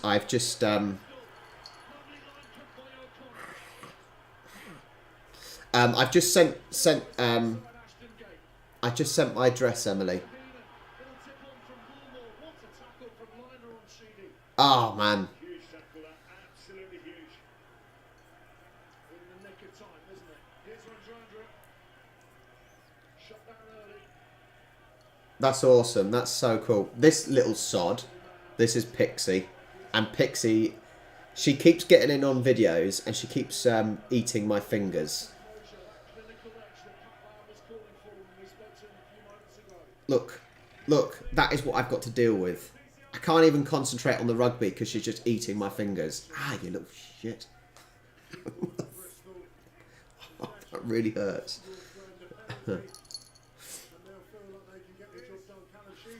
Does she? She's a little thing with little Chinese eyes. Compared to Joey, she's got kind of Chinese eyes. Joey, wherever he is, who's obviously poorly.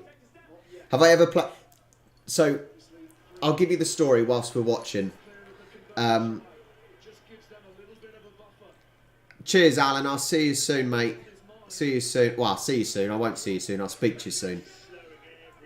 The last time I played rugby was at secondary school. And I just remember being flattened. Come on. Oh, I just got wiped out. I just remember being flattened by the biggest guy. The biggest guy in the year. And that put me off. And just by chance, starting doing this YouTube channel has got me loving rugby. It's got me absolutely loving it.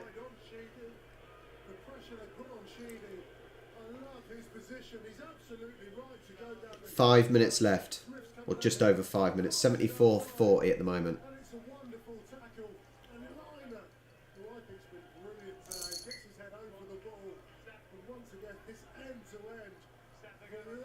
This... Oh. Can Harlequins get a try and a conversion?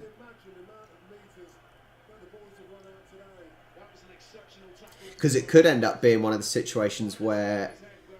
Is it going to be a situation where Harlequins get a try, don't get a conversion, and then are desperate to try and get a kick? Mystic Thick, if you want to watch the game at the same time as being on the watch-along, you can join the Discord.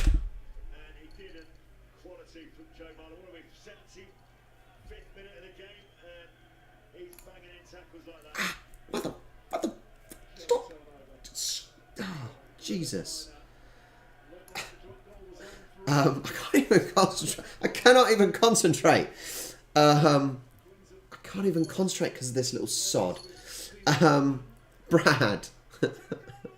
Brad, are you on the... if you're on the Discord, buddy. Hang on. Hang on. Oh, Joe. Is it Joe? Joe Marchant. Well done, Joe. I don't know if I've said it before, but I know Joe's sister. Just know her. She might even be at the game, to be fair. Yeah, Brad, if you're on Discord... If you're on Discord or Instagram, then send me a message, and I can give you it.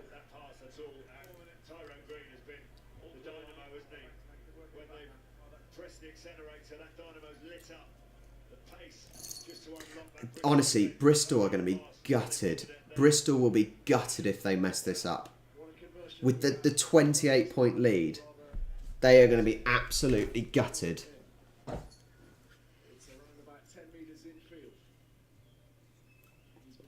Please respect the kicker.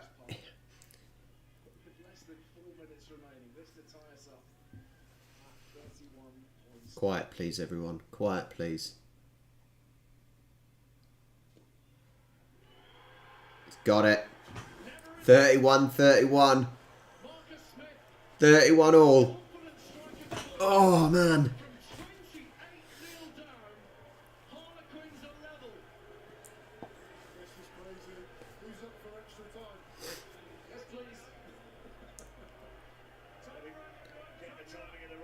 Is anyone... What are we thinking? Are we thinking a team's going to go for a kick and try and win it on a kick before the 80 minutes runs out? Less than 3 minutes remaining. What drama. What entertainment. Gallagher Premiership delivering delivering in spades at the semi-finals level. How far can Quinns get on this kick? Cheers, Brad. I'll message you back in a short time. After this game's finished, I will I'll send you a message. And then after this game, I'm getting some lunch, and then I'll be back on for the Exeter versus Sale game. Hopefully, that'll be just as good.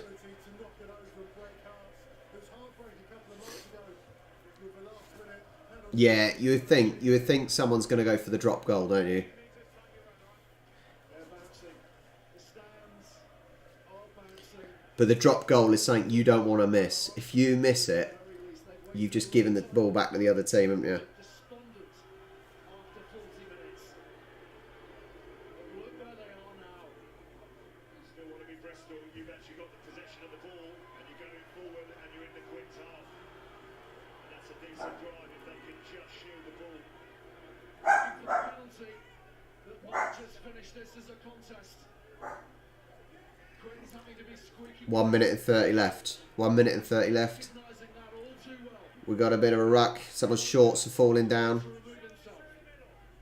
Tops are being pulled. Making steady headway here as well. Randall, Sheedy. Oh, O'Connor's been half caught. Got it away. He's going to make some distance, make some ground. No, no, no. Still got it. Randall, Pietau, can they engineer field position for three? This is surely this is Bristol's to lose still. They've got the ball. Clocking the red in just 40 seconds time. Back on the 10-metre line. Oh. Dropped it. Sorry, I should say Harry Thacker. Losing They have just given the ball away. Danny Kerr thumped forwards. They got it back. Highlands has given that as much as he can. Green is underneath it. He's been so lively. Smith to Marchant. They found some space in this 5-metre channel. Yeah, the game. This is my point. Marchant again Giving the ball away. from Don Brandt. It's there. We're on 80 minutes now. Smith. All Quinns have the ball. Joe Craig goes to ground. Yeah, they all get on fine. They all get on good.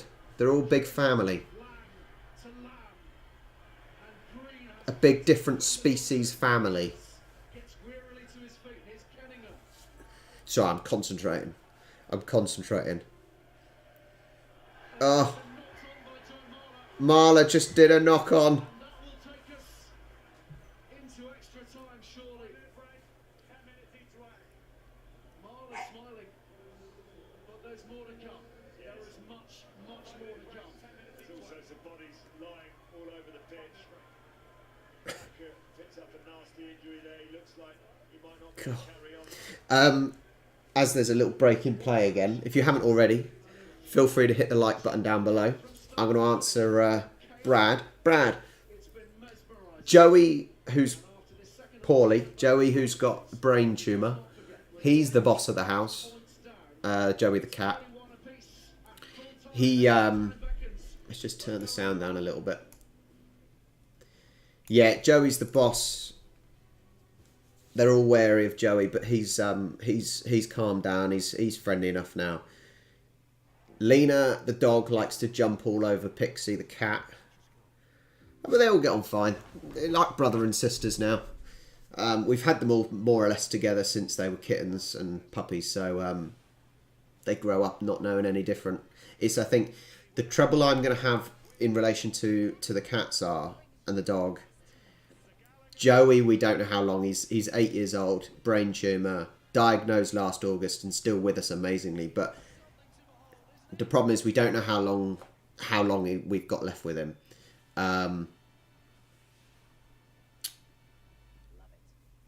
Yeah, you got Joey as well. Yeah, we don't know how long left we've got with Joey.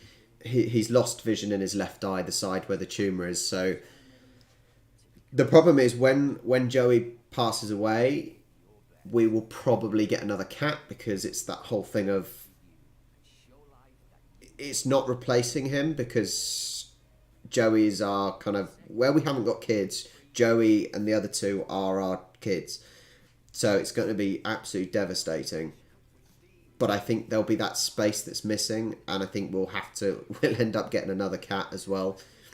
But it's how will having a kitten in the house with Pixie and Lena, how will they get on? I don't know. I think that will be tricky.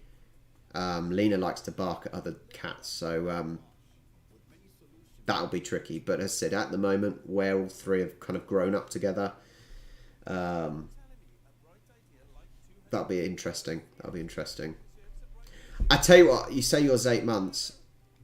I love kittens. Kittens are so much better than puppies. Puppies just piss themselves and poo themselves. At least with kittens, they're sweet, they're cute. They know where to go to the toilet. So I do miss having a kitten around.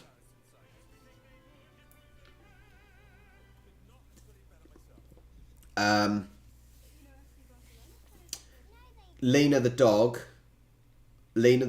is basically a mummy's girl type. Yeah, Lena loves Charlie mainly. Mainly because I'm the one that tells her off, and the cats are mainly me, to be honest. Yeah, the cats will lay on my, you'll be laying in bed or whatnot, and Pixie will come and lay on my chest most of the time, and that's normally a way to find out if who the animals prefer, whose chest they lay on.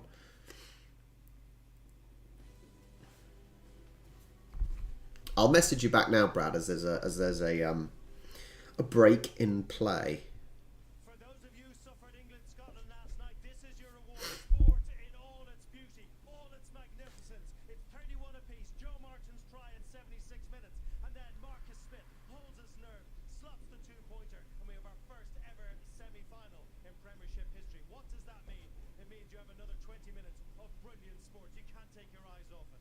So, we know what's happened. The score's a level after normal time. So, if the score remains equal at the end of extra time, that's 10 minutes aside, the winner will be the team who has scored the most tries in the game. Currently, that stands at 4 tries for Bristol, 5 tries for Harlequins. If the score Premiership extra time protocol. If full-time scores a level, there should be a period of 10 minutes each way with a 1 minute interval. If the score remains equal, winner will be scored most tries in the game. in the hands of Ugamunya, Lawrence Delalia, and Alistair Root. Well, I would certainly like a 90 seconds or so. penalty kick competition. That always makes the competition better. Absolute madness. Almost from start to finish. The best kind of Gallagher Premiership entertainment you could possibly ask. Well, technically, I bought Joey the cat, my oldest boy. I bought him for Charlie. 28-0. But I think if me and Charlie ever got a divorce, the cats would come with me and the dog would be with Charlie. That is significant because they scored more tries than Bristol, who scored 4 in the first half. And that is significant only in the event of the scoreline remaining tied after extra time. So they go to the try count before they go to the close kicking competition. But first of all, 10 minutes each way with just a single minute separating those two halves. Time is on The kind of match we've seen 25 seconds now. Let me give... right to the max. First class. I've just changed streams. Red for all money, and then Quinn. Comeback has been Currently on 46 seconds. period of extra time. It's Quins that got in there with all that momentum because they were the team Dogs definitely seem to go to one person more than another. back from Harlequins. For sure. Contest or fine? Right, come on Bristol. I want Bristol to win this. All but Jake Heenan is there to do the necessary for Bristol. All those players who joined the club having moved from Connacht. His previous association with Pat Lamb proving critical in that selection. And here is Marchant, who's been excellent, particularly in the second period for Quins have had some decent possession. For as bonkers as the game has been, Ali, the one thing you're absolutely going to have is the element of control. You see a couple of phases in your first half and get the ball into the second half. And Pat Lam spoke about detail. This detail on kick checks, getting off the floor, because there will be some tired bodies out there. Lloyd finding space here for O'Connor. LW1, if I show the screen, then the stream will go straight down due to copyright. But if you want to watch the game, go join my Discord. You can watch the game in the Discord and stay in the chat. Link is here. Or you could not be so tight and you could get BT Sport. Just, you know, just saying. Be polite. From Johan Lloyd right down the middle, forcing Harlequins to kick this out. Alright, Brad, keep quiet, mate. Keep quiet. That's exactly what Archie has tried to do, but it's fallen once again for Piers O'Connor. Woolboy. Currently on 2 minutes and 40 seconds. Connor again, pops it over the top and into touch. Not quite on the same wavelength, not quite with the accuracy required. Gareth, one of the Gareths, you'll probably know this. Is it golden try, or is it the full 20 minutes they have to play? Is it the overall score at the end of the 20 minutes, or is it golden try? Control, detail. But the other thing is, I don't know, I came into today, Ali, thinking about what I mean, it's been a bonkers year for so many different reasons, none more so than COVID. But for every single player, the one thing you don't want to come away with is any regret. It's been an absolute marathon to get Okay. to this position, and we've seen them pour it all out. You would think there would be you would think there would certainly at least be you would certainly think that at least be some tries or some kicks in this 20 minutes. Absolutely say they've done that so far today.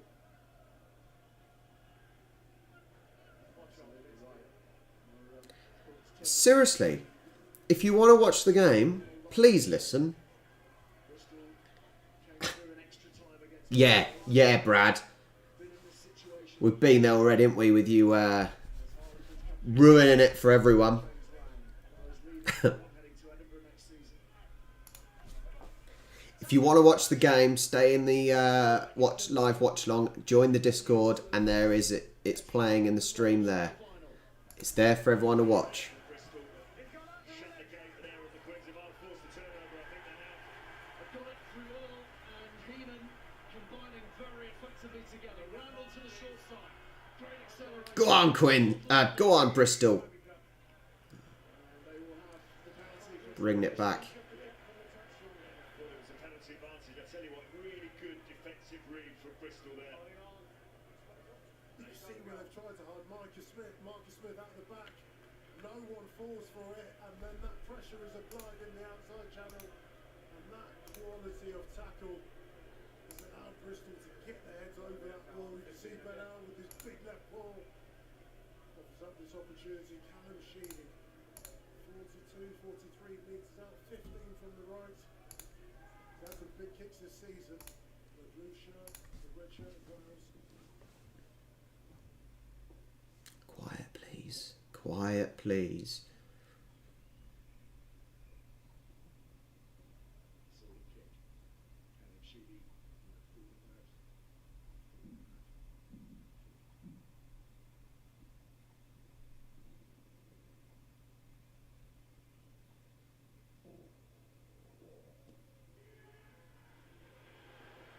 Oh, hit the post.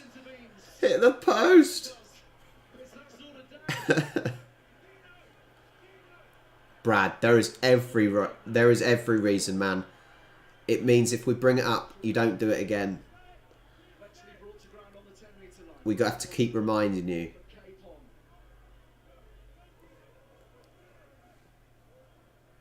Sheedy, little dab over the top this time. Heenan's after it, but it's Marchand who wins the race for the ball.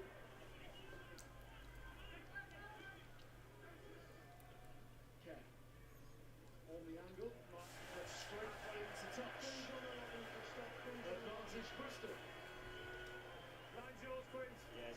from Danny Kerr, puts his hand up, acknowledges it. Have a look at this kick from Callum Sheedy. I really needed some lunch before. Really could have done with some lunch before before the next game, because I haven't eaten and I am starving. For these fans who've been itching to get back to Ashton Gate, well, why not have 100 minutes of rugby? It's been that long. Full value today. An absolute feast. Nice. Brilliantly taken by Joyce. Been extremely Yeah. effective in the 9 hours. Yeah, at the moment, obviously, Quins have got 5 tries. Bristol have got 4.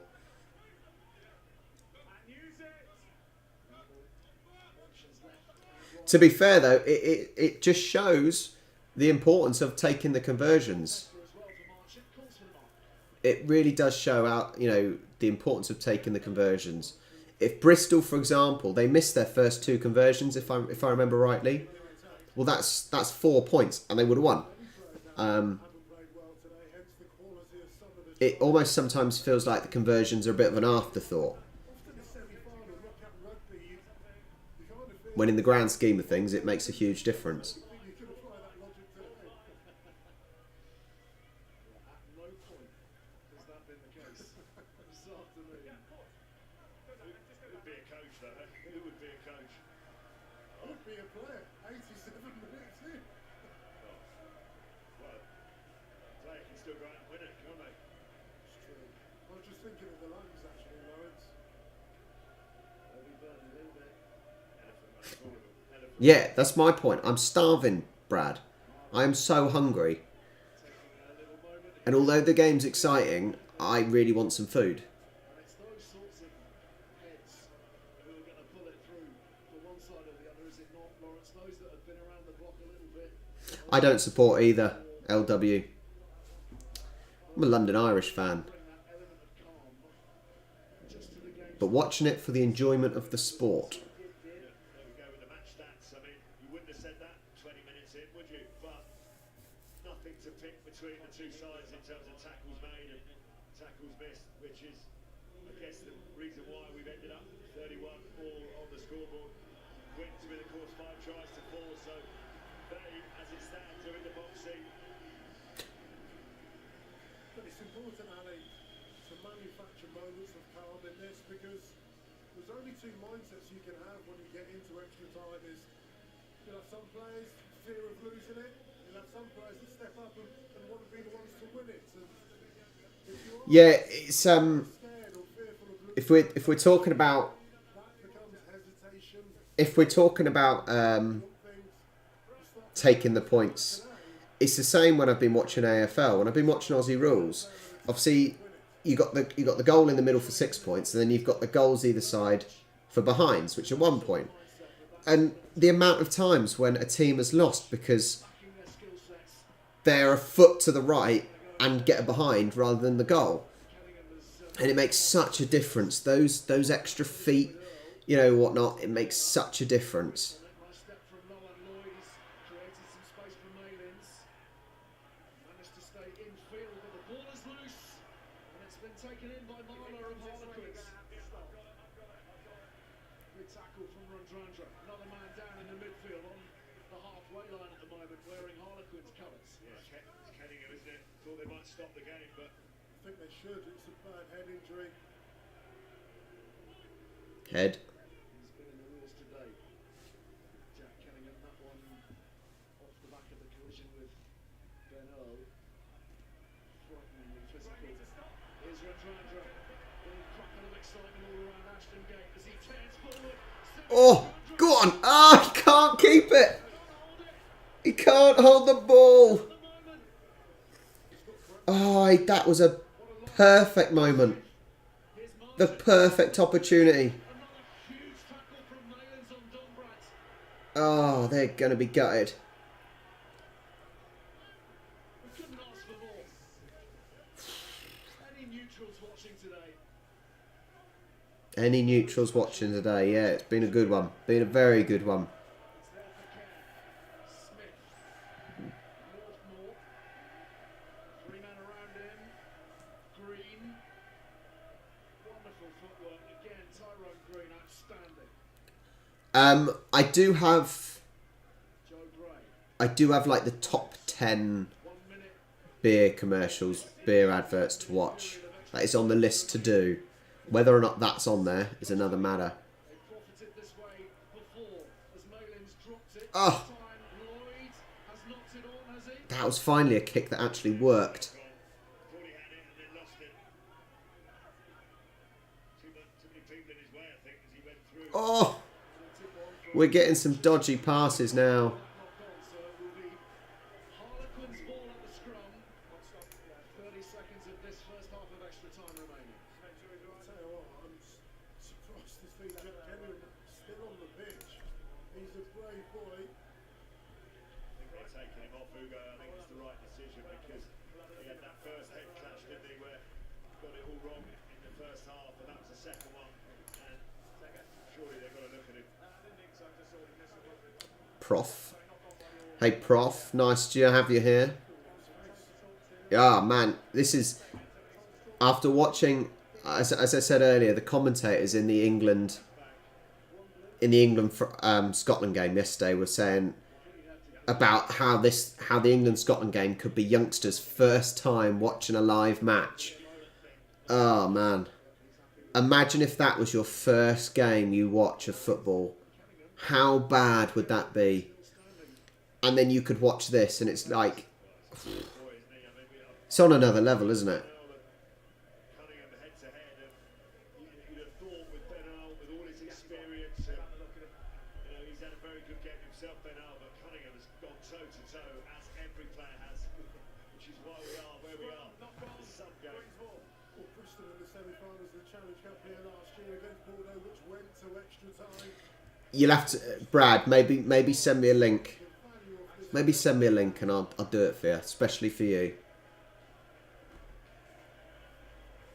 It's priceless, isn't it? Just the pace and the intensity in this game. I'm worried for this second period of extra time because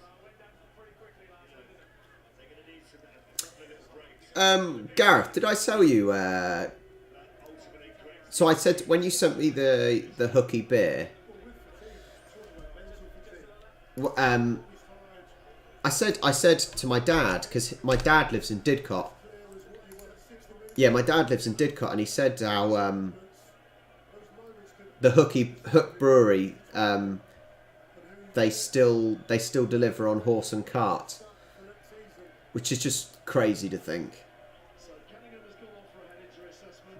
Quite rightly, I think, probably. Oh man, yeah, I know.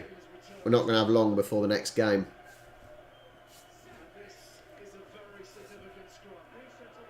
The last one of this first half of extra time. We'll have to have a sandwich or something.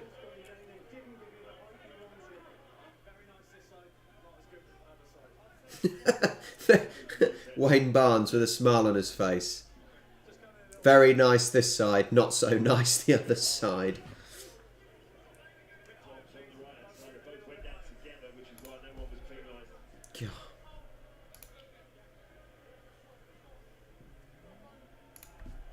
Final act of this first 10-minute period.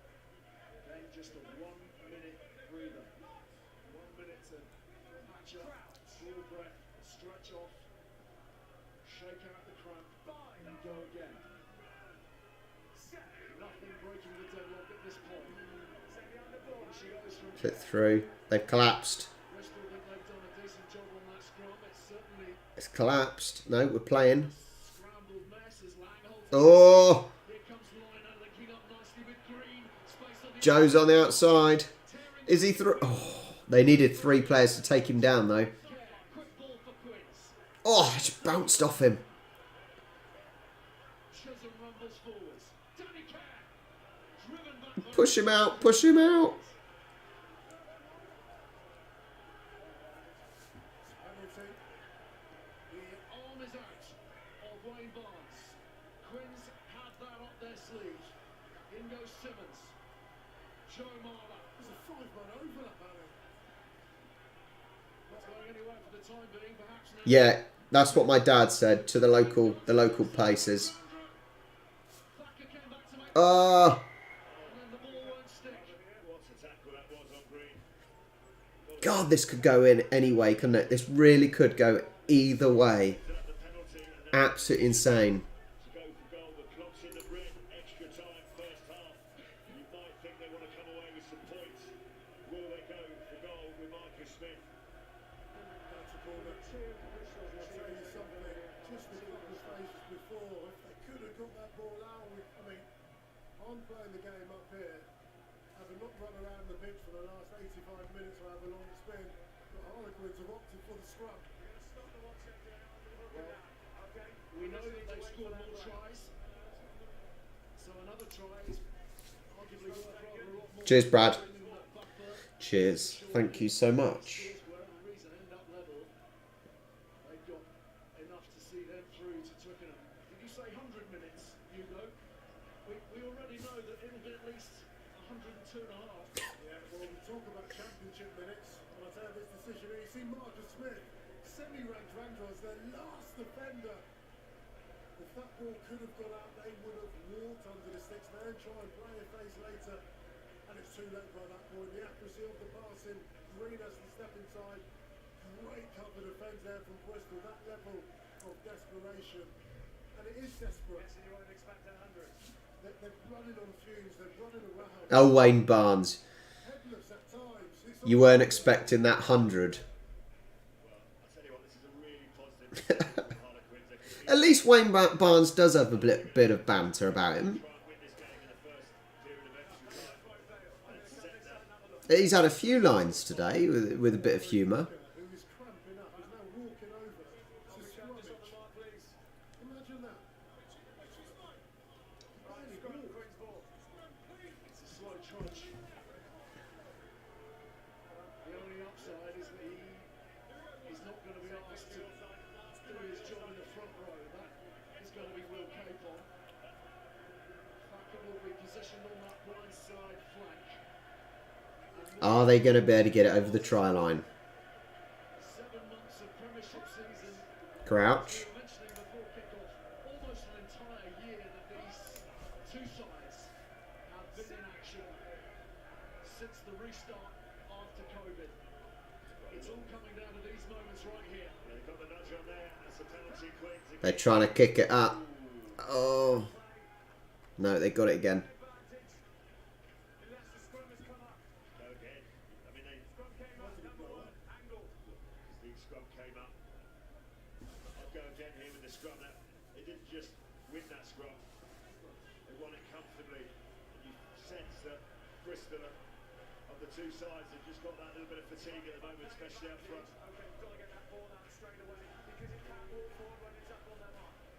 There you go, Hugo. That's exactly why.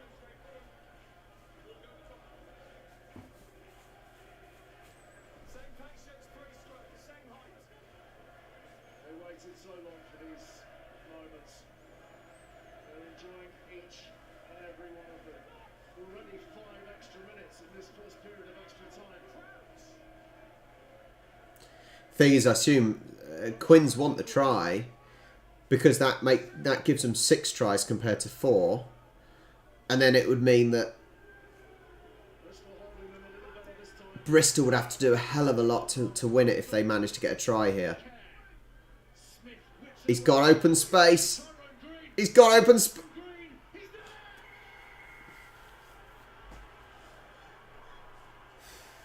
The game breaker. Harlequins are close. If Quins convert now, Yet. But they're very, very close.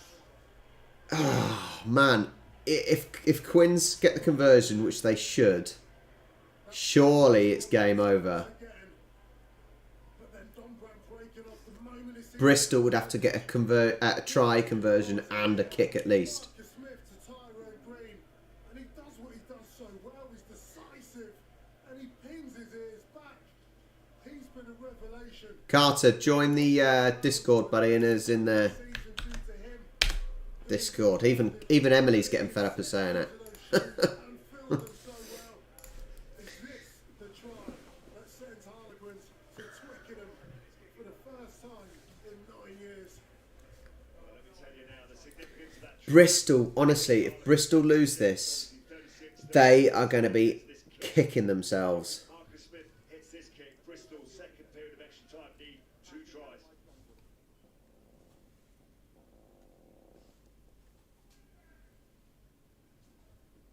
Yeah. This is going to be very tough for Bristol now. After 17 minutes of that first period of extra time, it is Marcus Smith and Harlequins who are looking in the box seat. Ah, it's insane, insane. They lead by 38 points to 31. There are 10 minutes left, and Bristol, who led by 28 points to nil after 39 minutes, need to score twice in the next 10 minutes. All their dreams. Right, quick toilet break. Back in a second. Keep talking among yourselves. As you're going forward as a number 8, that's when you deliver the ball. And it was all about getting it to Marcus Smith. And then if he could get the ball away, then it was a foot race. And my word, probably one of the best players, if not the best player on the field for Quinn. Certainly Green, been outstanding. And he wins that foot race. And he wins that stretch for the line. I think it's really important, the coach's role at this point now, to relay that message which you just said there, Ali. Bristol have to score twice. This game cannot end up in a draw with just the one try in this second half. So they're going to have to get hold of this ball, get some territory. There's Michael Liner. He'll be so proud of his son Lewis Liner today. He's been outstanding. So a converted try and one more score will be enough for Bristol, but what an ask that is. In this remaining 10 minutes, you just wonder if their spirit has been broken at this point. We know they have unbelievable reserves of resilience and character. All of these sides have built that through a very testing last 18 months or so. But they're having to dig very, very deep at this point. Having had total command of this match, We got another one. Join the Discord. Read the comments. Read the comments. Read the comments. If you want to watch the last 10 minutes, Discord, scroll up slightly in the chat. Yeah, Brad, we've got like 4 of us referees in there. We got me, multi-tricky dicky called Gareth. We got prop boy Ginge also called Gareth, and you. There's 4 of us referees. Just one of us referees with only one of us referees people that kick the ball. A reminder that only 5 sides have won an away Premiership semi-final playoff. That's history firmly against Harlequins, but the scoreline firmly in their favour at this point.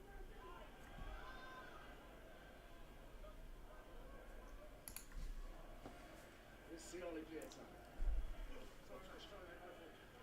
See Bristol having to play from deep, chasing that try, but they've got to do with accuracy. A penalty now. And almost certainly, if you can say anything with any real certainty at this point, trying to find that balance. Ah, there we go. We got more referees. There's 5 referees. I've got plenty of years left, luckily, Gareth. Plenty of years left to make me a rugby ref. So we've got 5 referees in there. Oh, man. LW. Look down there. Look. You've got the score, you've got the teams, you've got the date, you've got the kickoff time, and you've got the time on the clock. Or you could have just tuned into the Discord server. Still searching for the openings, but they're pinned here just outside their 22. They've got the blast on the whistle from Wayne Barnes. It's a correct decision. Joe Marlowe had his head over the ball, but Joe Gray couldn't get himself out of the way. And Callum Sheedy breathes a big sigh of relief. Bristol will have the first opportunity, attacking opportunity. If they can. Bristol have got to do something quick. See what Joe Marler felt about it. He done everything right. One of the Gareths, or Brad, Could have been the game. if Bristol manage to get a try and a conversion, and they make it 38 all, now obviously Harlequins go through on their most tries, What if... But then obviously they can get a try, a conversion, and then maybe a kick. A drop kick. That would be enough, wouldn't it? But they've got to do it first, I suppose. Someone to step up, and he's absolutely done that. I think he's been absolutely incredible so far this season. Here come Bristol running out of time. Ladaka and scrum half for Quins. Pressure being applied here now by Bristol. Young Lloyd. O'Connor. Good physical bruising run. Mayleys. Come on, Bristol. Come on. Those two, of course. To be fair, I have had the email the other day about registering for next year to be a referee. As in football, you have to register every year. So, Don Brown wanted it. I haven't quite signed up yet. Here he is again, using Siala Pieta. The old campaigner still going strong. Turns 36 in October. Capon. He's fighting for everything here, Harlequins. Cunningham has to let go of that one. Brilliantly, Cunningham there, just slow it down for a fraction of a second. So yeah, I suppose if they win over with the points, then they win. It only goes to the most tries. Oh, it only goes to the most tries if the score is level. Good rumbles on. Randall to Capon. Footed in the tackle. Marler again to the forward. Come on, Bristol. I want Bristol to win, I think. Lending his weight. There's a penalty. They're playing on. They're playing on. Are we going wide? Here's Semi runs on. Go. Oh, they got it. Woo! They've got to get the conversion. They've got to get the conversion. Or they don't even... How many points is it? Can you remind me how many points it is for a drop kick? That's the question I need to know. And if you haven't already, click the like button down below, please. Oh no, we've...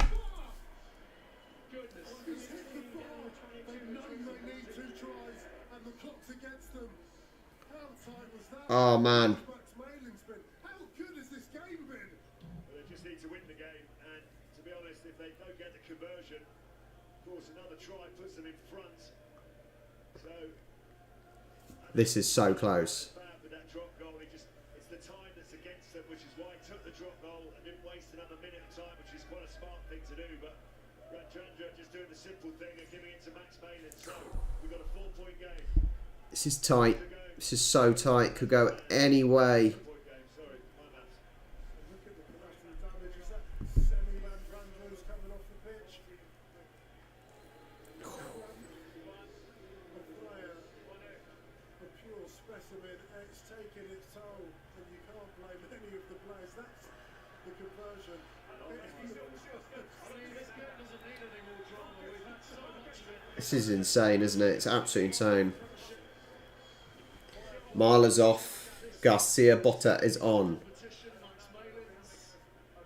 And now there's 2 points in it. Emily, so is this as good as AFL? That's the question, Aussies. Is this just as good as AFL? Next score, isn't it? Penalty wins it for Bristol. Anything wins it for Quins, you feel? Bristol looking to get a sub in. There's no subs left.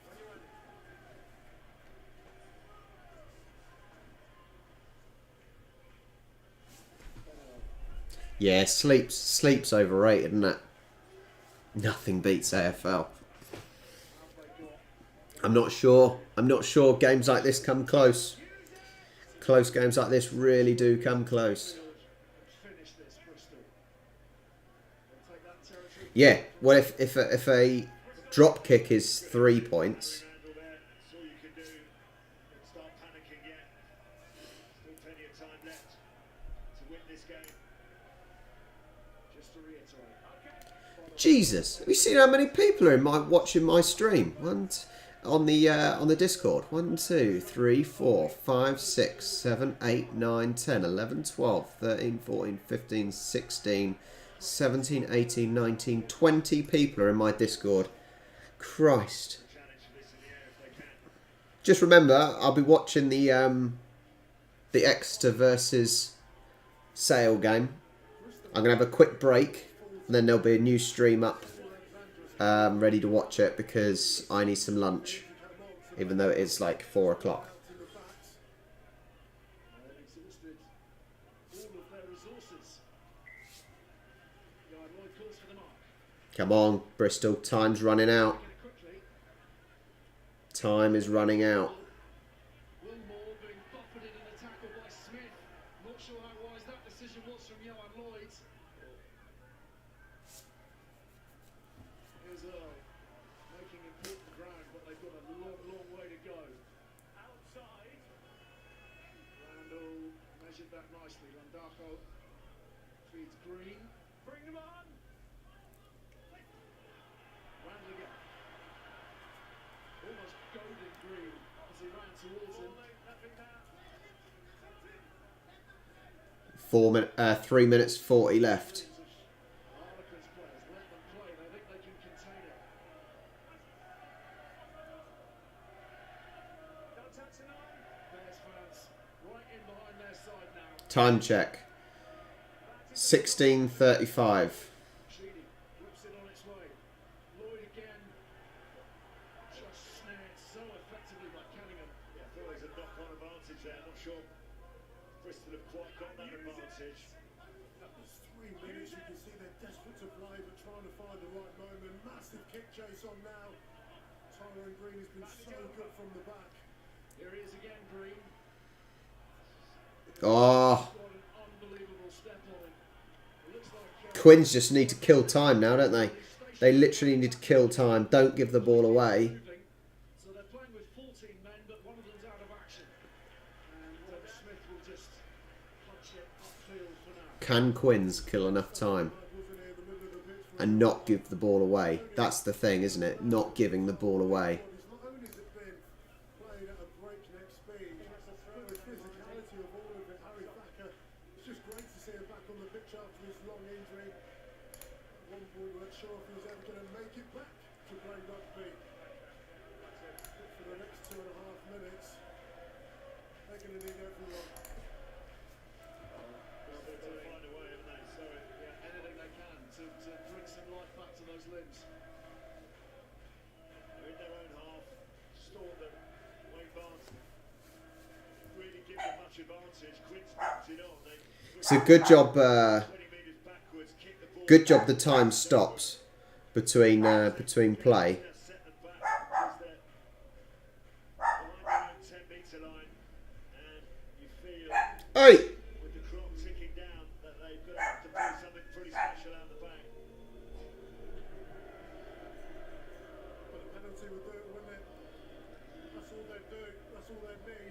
they just need anything. They're going to have to do it from their own half. Door. Bristol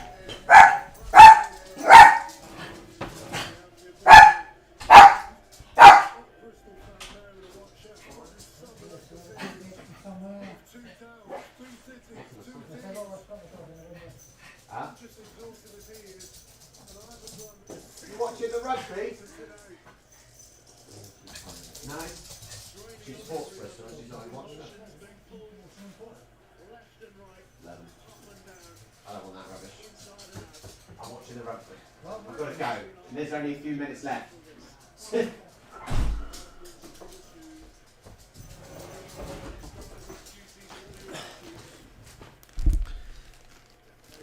Something exciting has arrived in the post.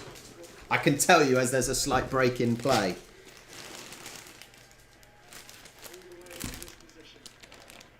Commiserations to Harry Thacker. A brutal way to finish. As I have used, actual question.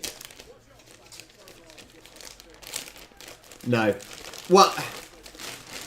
In football,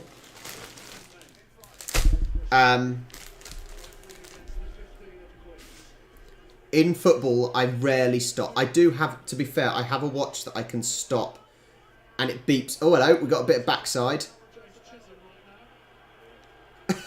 him pulling his shorts down. We do not want to see his ass crack. I sometimes stop the watch, but it's sometimes a bit of a guess how long I'll add on. The problem is, depending on what watch I have, if I don't have a watch that will beep at me, if you stop it, you may forget to restart it. He's now been sucked in as well as just Johan Lloyd patrolling the open side. So they're going to work this channel. Haynes runs into Landajo. They've got to keep the tie up there. They've just almost got to play 1 or 2 out rugby because they've got the numbers. Little tip-on's the name of the game at the moment. Randall You got 1 minute and 30 left. goes again. Time check is 18:40. Could have decided. One error. Or one piece of brilliance. I mean, they want to get themselves in penalty goal range or drop goal range or some sort of range, but Quinn's defence magnificent, repelling them backwards. Sheedy still looking for spaces, finding none at the moment.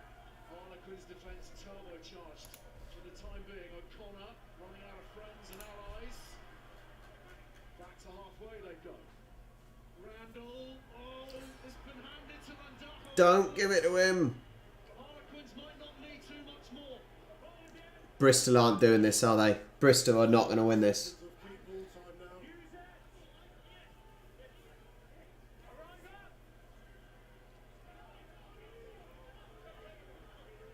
Seconds away from glory, Harlequins. The most unexpected Um, glories. Bristol have won it. I don't know which I prefer. I don't know if I prefer when the ball goes out of play or on the referee's discretion. Quins have it. Turnover ball. Landajo. Smith. Game over. To Marchant. To finish the Game over. There you go.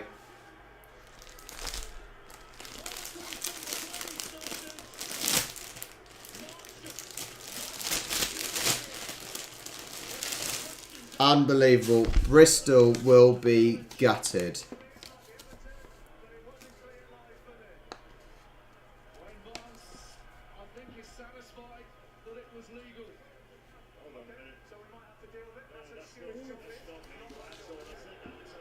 That's illegal. Maybe it's not over. Maybe it's not over.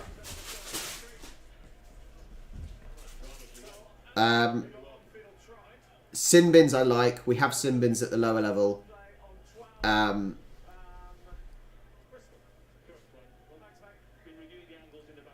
Sin bins, we've got them at lower levels, but they need to be at the Premier League.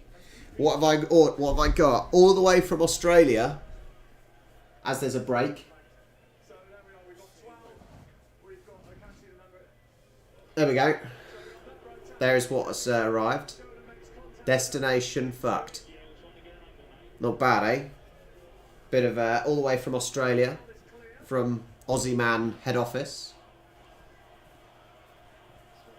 Feels quite nice, to be fair. Destination.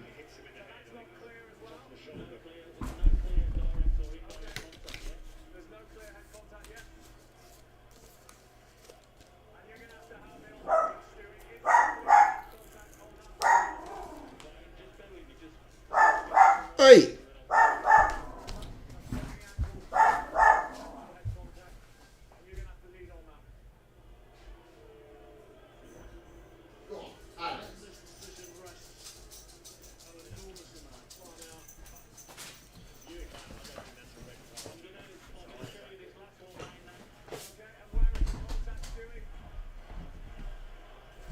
Oh, the crowd want him off.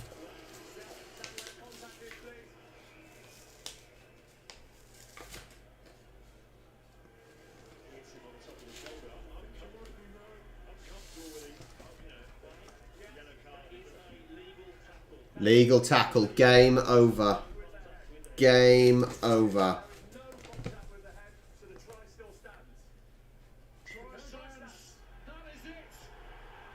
There we go.